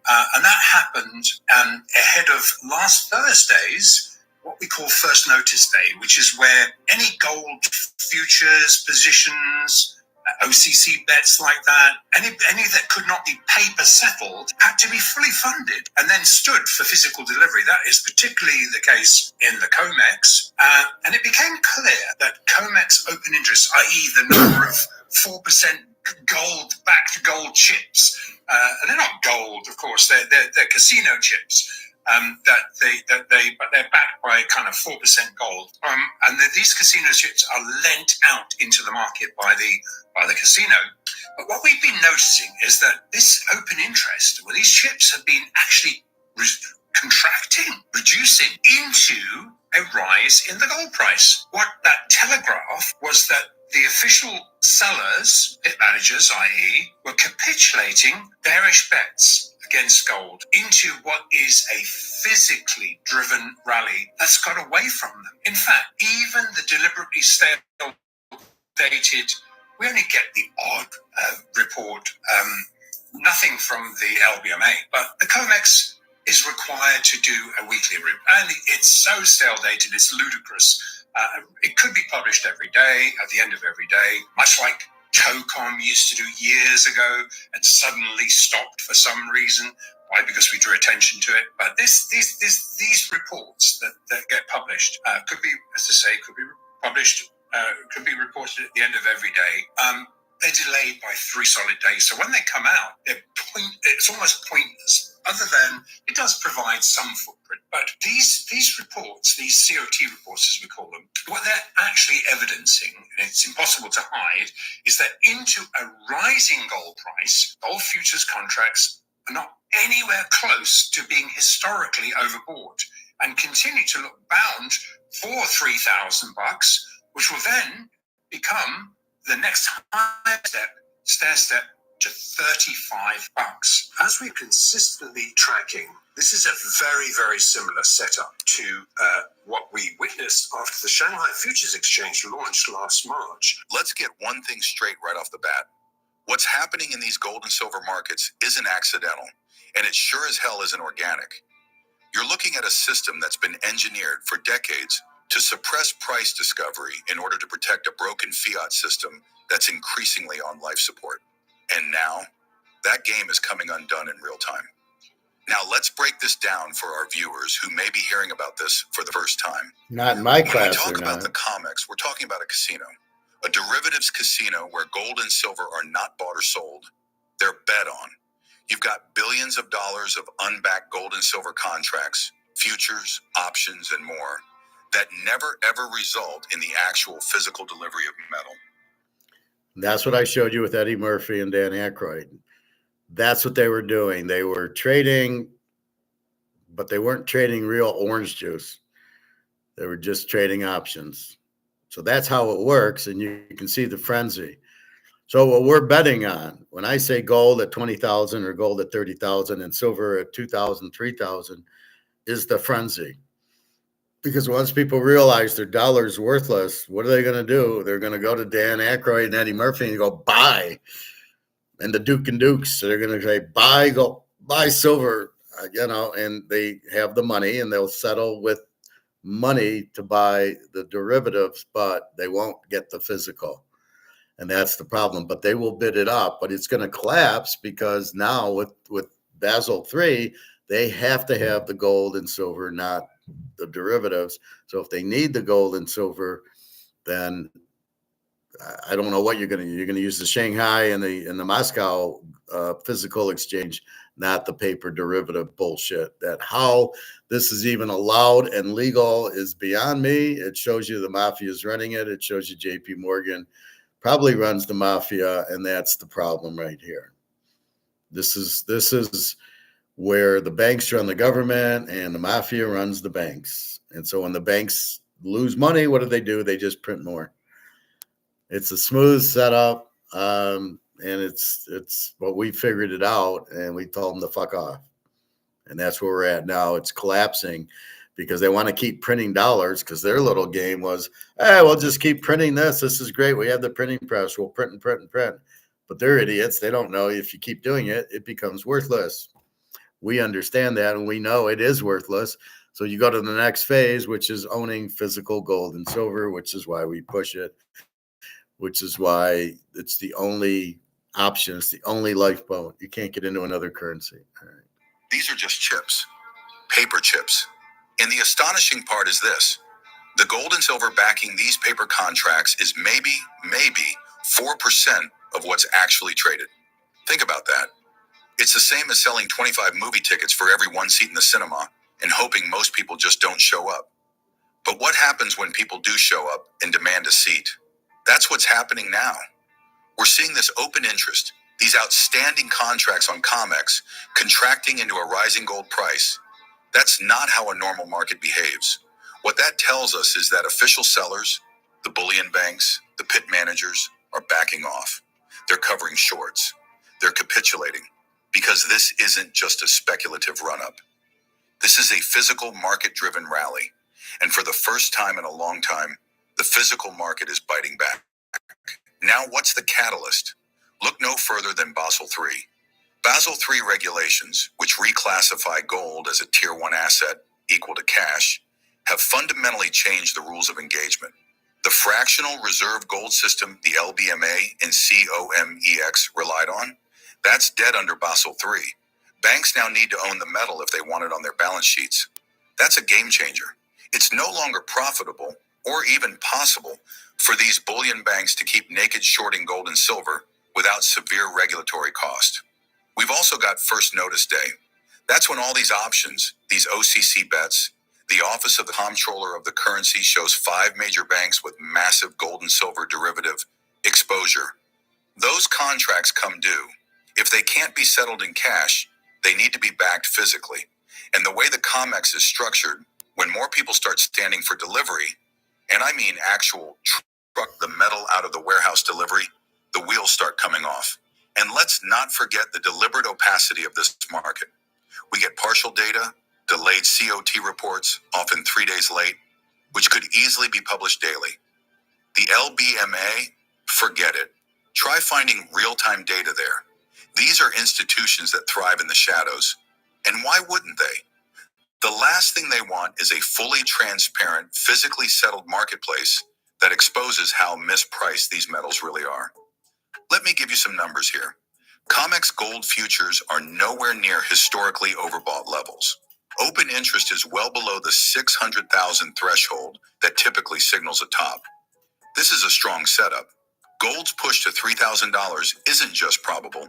It's probable and then some. And $3,500? That's the next stair step. We're stair stepping higher because the physical demand can no longer be ignored. It's not a short squeeze from hedge funds. It's central banks, sovereigns, and even institutional players who've never bought gold before, suddenly waking up. They're seeing the writing on the wall. In fact, if you compare this setup to what we saw when the Shanghai Gold Exchange opened its futures contracts last March, it's deja vu all over again.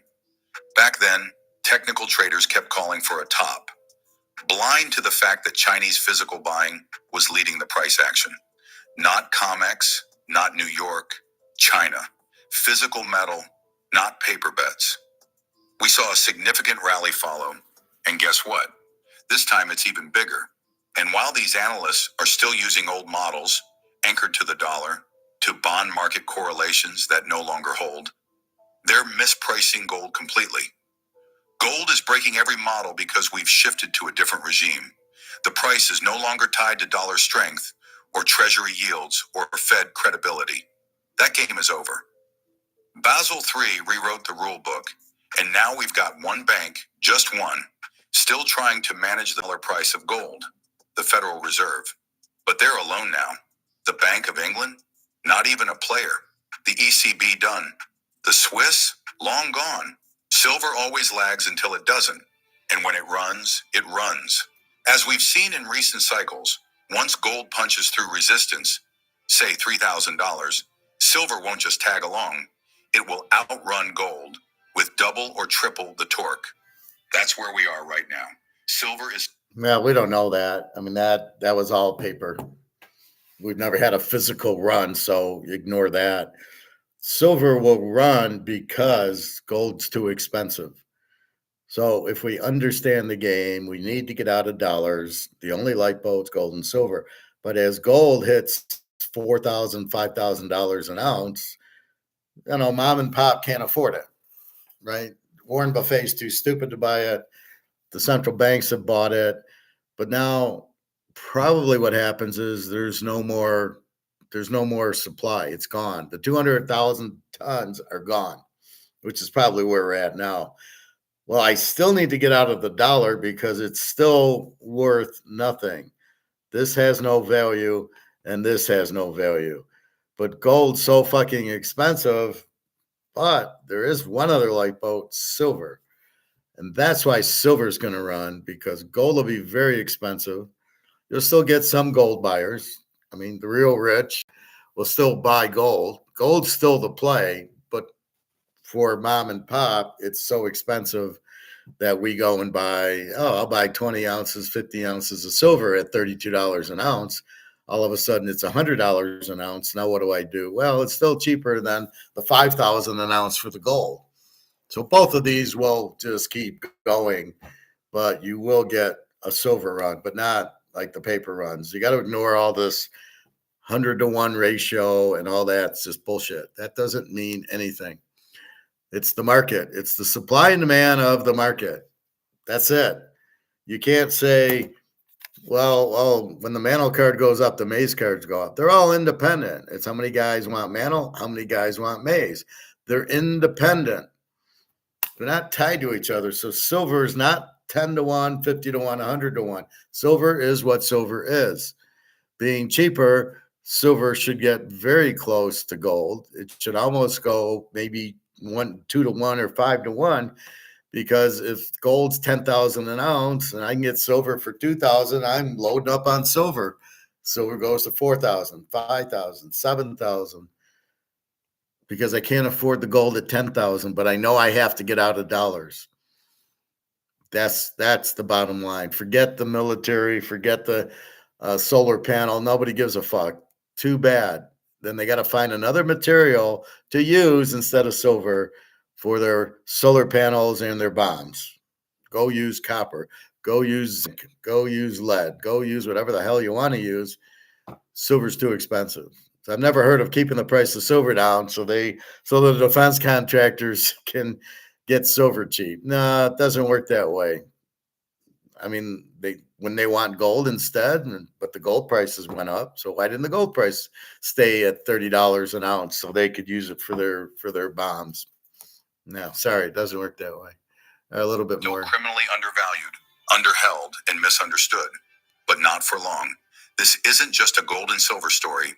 This is a monetary story. This is about trust and the fiat system, saddled with $300 trillion in global debt, fractured by geopolitical distrust, and facing a confidence crisis, is running out of runway. Central banks know it. Sovereign wealth funds know it. The bullion banks know it. And we know it. The only question is, do you know it? If you're still waiting for the green light to diversify out of fiat and into real assets, consider this your signal. It's not a warning anymore. Yeah, our signal is 3 years ago, fella. Stack smart, stay informed, and watch this space. Because what's coming next, it's going to rewrite the entire monetary chapter. Where futures market top callers had failed to discern that it was Chinese physical market dragon that was wagging the COMEX paper market tail, and we saw a significant rally ensue. Now, this is where it gets interesting, as many technical traders who keep calling gold market tops have not realized that historical dollar and bond market correlations are broken. This means that all trend lines that were anchored before the Bank of International Settlements revalued gold as a first-year asset class 2 years ago are consistently mispricing gold futures extrapolations, and these so-called false overbought signals are actually stair-step by stair-step being overcome. Now, obviously, this strong move into gold has largely been driven by global-facing central banks, sovereign, and institutional physical demand, forcing the market makers with a footprint in both the physical and the paper markets, as well as obviously the cash-settled COMEX paper markets, to race to buy back asymmetrically imbalanced bets, i.e. bets that are not one-to-one backed, they are skewed to the short side. So they're imbalanced. So they're forced to when we see these things happen and the physical market starts to take control, they're forced to cover these imbalanced bets against paper market gold. Now, this represents an unprecedented change in behavior, which rails against the only remaining central bank trying to manage the dollar price of gold, but with the Fed, of course. But with Basel III compliance closing in on US markets on the 1st of July, they're beginning to fold their hand early. Also, with gold outperforming every other asset class, a rising gold price has not gone unnoticed by fund managers who've never looked at gold investments before. And this massive move into gold has only just begun. This opens up an enormous amount of buying that was never there before. Let's start right where we left off, with silver. See, the thing with silver is that it's been the most manipulated commodity on the planet, bar none. And that's not a theory. It's documented, provable, and playing out in real time. We're not talking about some wild conspiracy scribbled on a napkin in a pub. We're talking about actual mechanics that are visible to anyone who knows where to look.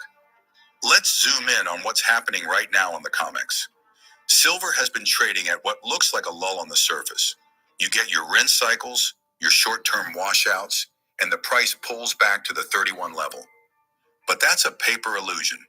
The minute those speculators were shaken out, those casino players who jumped in long with borrowed money and no physical interest, the real buyers stepped in. And who are those buyers? It's not retail. It's not Reddit traders. It's sovereigns. It's Chinese buyers, Saudi money, Indian refiners, Russian buyers, and non-bullion bank commercial traders who understand one thing very well. This paper game is ending. Let me break this down clearly. At spot silver around $31, availability for immediate local London delivery simply doesn't exist. You can't just walk in and get size at that price. Yes, you can still buy silver, but you're going to have to pay a lot more than COMEX says the price is. That tells us one thing. COMEX and LBMA prices are a distortion. They do not reflect the physical supply-demand reality. And refiners, they've pivoted. The economics of refining right now favor gold, not silver. So when you place a bulk order for kilo bar silver, they tell you, we'll get to it later. We're doing gold first. That's not a small issue. That's a systemic red flag. What's the result? It's forcing major buyers to target COMEX 1,000-ounce bars, taking maximum allowable deliveries under the rulebook, 3,000 lots or 465 metric tons at a time, and they're not rolling the position. They're not moving it from registered to eligible. No, they're loading the trucks. This isn't smoke and mirrors.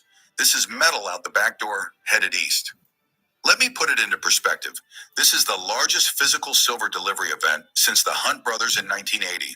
And unlike back then, the silver isn't staying in the COMEX warehouse. It's being exported to Shanghai, Mumbai, Dubai, and Istanbul, real markets where the price reflects real supply.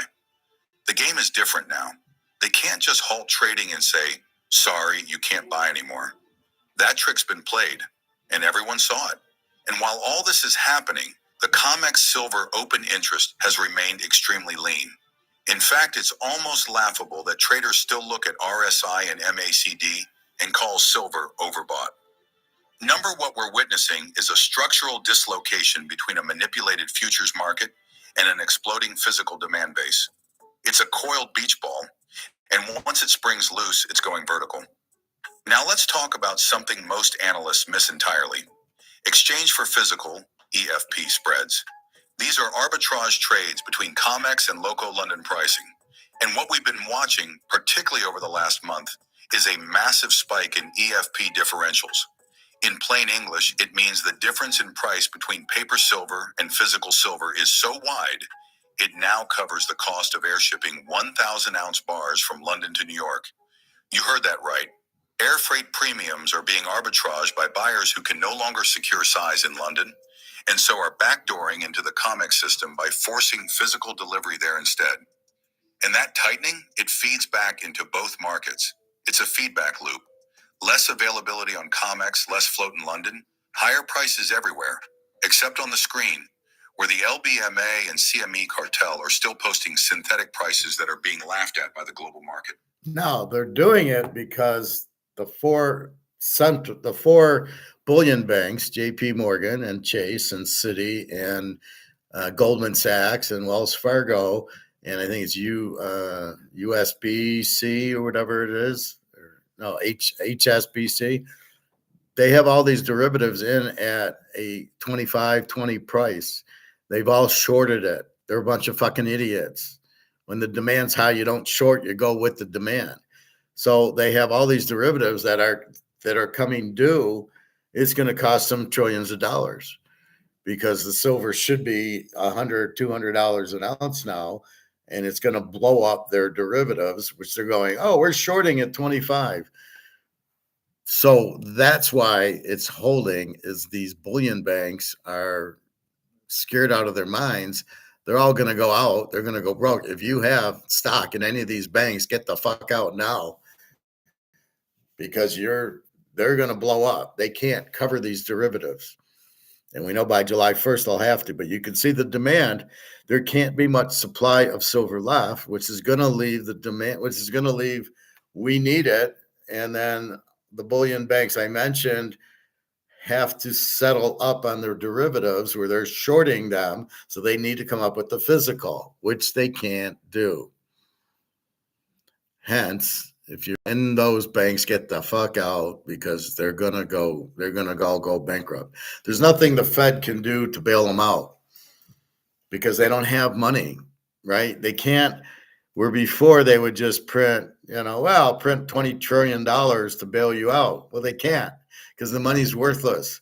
That's why they don't print $37 trillion to bail out the debt because it'll be worthless. You can't just print, Jim Rickards. You can't just print without any effect. There is effect, and that's what you have to realize. So that's what's going on. That's why that's why they're keeping the price down on purpose. And we know that's why I'm telling you that it's $100 an ounce now. So to go buy it at now it's $29 or $30 is a joke.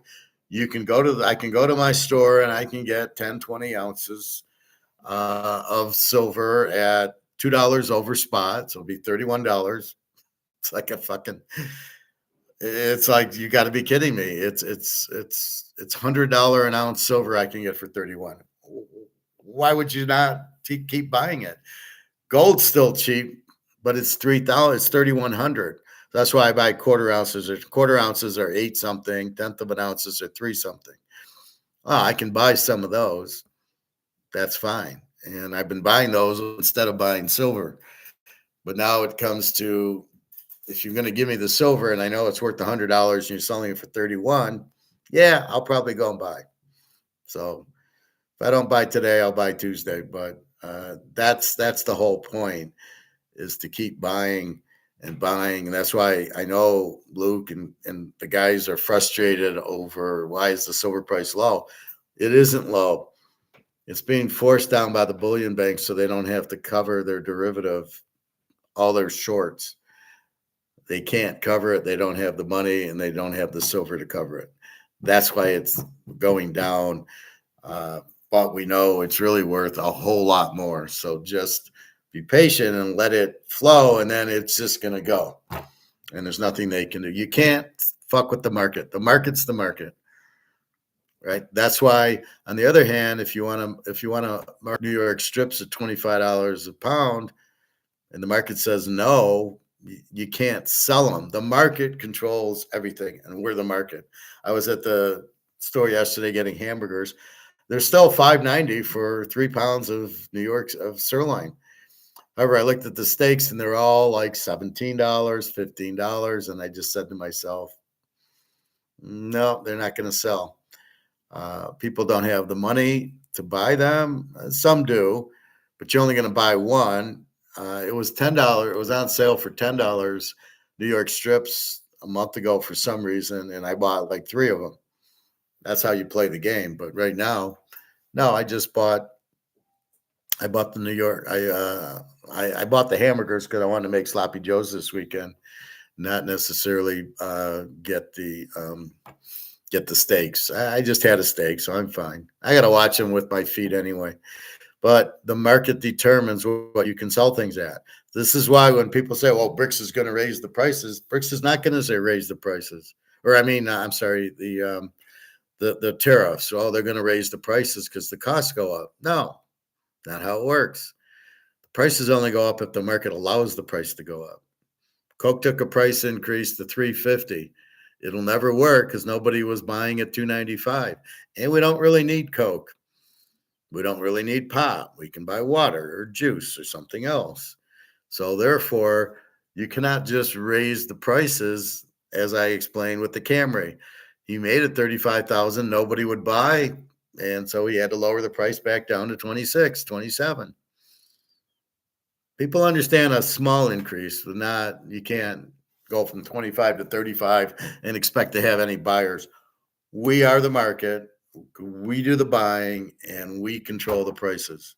Yes, we do control the prices because they're all in business to sell their inventory. That's what business is. That's what business means. Sell your inventory. So that's what you have is if even though your costs go up, It doesn't mean you can raise your prices. You're more than likely going to lay off people and go out of business before your people will buy, especially as I explained with the Maze card that I maybe can't get the 80 grand because people don't have the money. Well, people don't have the money to take price increases on steaks. They're not going to do it. They're going to buy hamburger. So meat's meat, or they buy chicken. I noticed their chicken was up. It was $2.99 for the chicken breast, or now $4.99. So I bought the thighs instead of the breast. I mean, I don't care. We control the prices. Don't forget that. Don't ever forget that, Michael. We control the prices. And it gets better. Gets better. LBMA vaults are bleeding silver. January saw a record 70 million ounces flow out of LBMA vaults, 20% of the float in just 1 month. That's not a trickle. That's a strategic withdrawal. And February saw another 8 million ounces drain. India alone has imported over 800 million ounces of silver over the last 5 years. That's more than what's available in COMEX plus LBMA combined. Let me make that crystal clear. One country's imports have exceeded the entire global paper exchange float. Does that sound sustainable to you? Sure. Now, this is the existential threat we've been warning about. For decades, the West has controlled the gold and silver price via the COMEX and LBMA systems, using paper leverage, opaque reporting, and coordinated interventions. But now a decentralized physical-only market is emerging, and it's gaining critical mass. China's physical exchanges, India's domestic refining, Russia's bilateral gold settlements, the UAE's growing gold market, and soon we expect Africa and Central Asia to develop their own settlement platforms. And when those platforms require full allocation, immediate settlement, and no leverage, what happens to COMEX? Goodbye. It becomes irrelevant. In this new system, you don't get to settle your gold contract in dollars.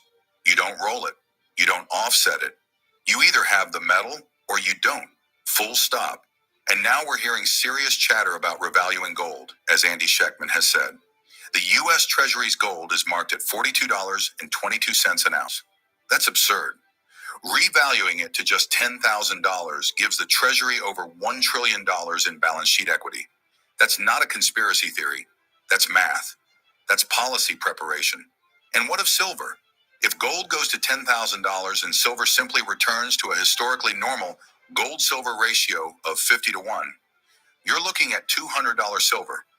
If it overshoots to the 2011 ratio of 33 to 1, $300 to $350 is possible. And Yeah, but fuck the ratios. We want the market to price gold and silver as they're talking about. So we don't care 10 to 1, 30 to 1, 50 to 1. We don't care what the gold price is. Silver should be priced at market. And because less people can afford gold, just like steak, less people can afford $17 New York strip, they buy the hamburger at I paid $5.99, $6 a pound. So when I go to a restaurant and I get a hamburger, it's quarter pound and it's $12. Well, I got a whole pound for $6. I can make 3 hamburgers for $6 instead of 1 for 14. That's why I don't go out to eat as much. There's no point in it.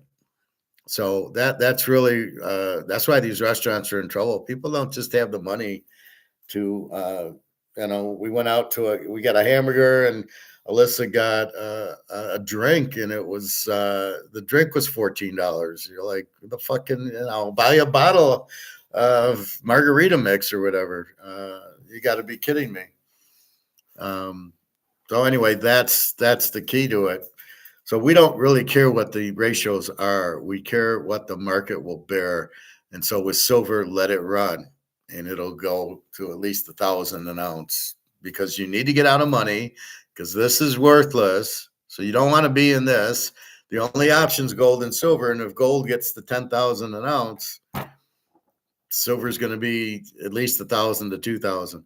We don't really care if they rebalance their balance sheet or they come out with a new thing because we're not pricing gold is not $42 an ounce in the market. It's $3,037 today. It's not 14 or 42. So we don't really care what they put it on the balance sheet. Why haven't they changed the balance sheet? Because they don't have the gold to do it. Now, I don't know if you really need the gold to do it or not, but the balance sheet should say about 10,000 an ounce, and you can hopefully pay your debt off. But I think you actually need the gold to do it, which they don't have. That's probably why they haven't repriced the balance sheet. That's why it's still 42, because they don't have any to do it at. All right. Let me remind you, in 1979 to 80, silver hit $50 while gold was at $850. Do the math. Now let's take it a step further. This movement is being reinforced by the biggest players in the world. Zoltan Pozsar, formerly of the New York Fed and Credit Suisse, now openly talks about Bretton Woods 3, a new monetary. I don't listen to Fed guys. They're a bunch of morons.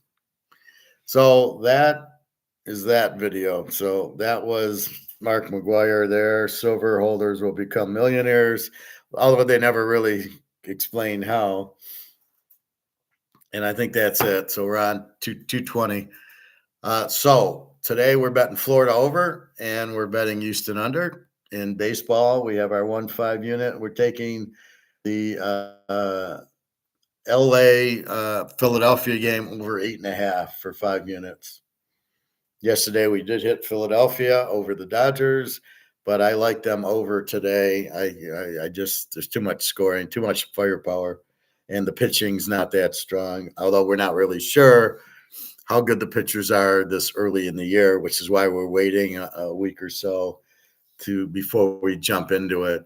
I mean, look at the Tigers. Skubal he won the Hall of Fame last year, the Cy Young. This year he sucks. He's got a 5 ERA. So you don't know what's happening. You got to play each year. You got to let it go really about 5 games, and then you can start seriously betting on baseball. But we have a pretty good idea on it. All right. That is it. I hope you learned. Any questions or comments, please fire away. www.teaserking.com to get my email. I'm off to swim at about 3. It's 2:30 now, and then Chinese for dinner. I did get, like I said, I bought the corned beef. It's funny, the corned beef at the deli was $15 a pound, and yet when I went to the deli, the Star Deli, they were $14.99, and I said, "Well, how much corned beef do I get?" So I was smart enough not to get the sandwich because they used to sell you'd get a pound of corned beef. It was like $10 back in the day for a pound of corned beef. And now he's $14 for 6 ounces. I told him to fuck off. 6 ounces for $14. I says, I know I can go to the grocery store and get a pound for $15, which is what I did. So I ended up going to my meat store, got my hamburgers. Steak was $17, but I didn't really want. Chicken went up to $4.99, but I could get some, I think, thighs and legs. The joint where you get the thigh and the leg combined, that was like $1. That was like 99 cents. So I got some of those. And then I got the corned beef there at $15. Just because I had that in mind. I'm putting that in my omelets. And then I still got the hamburgers. So that's kind of how I shop. And you get bored. So I did make chicken breast that I had bought for $10. It was in the freezer. I made that last night. So that's lunch. But I'll get Chinese for dinner. It's a nice Saturday thing to do. And that's it.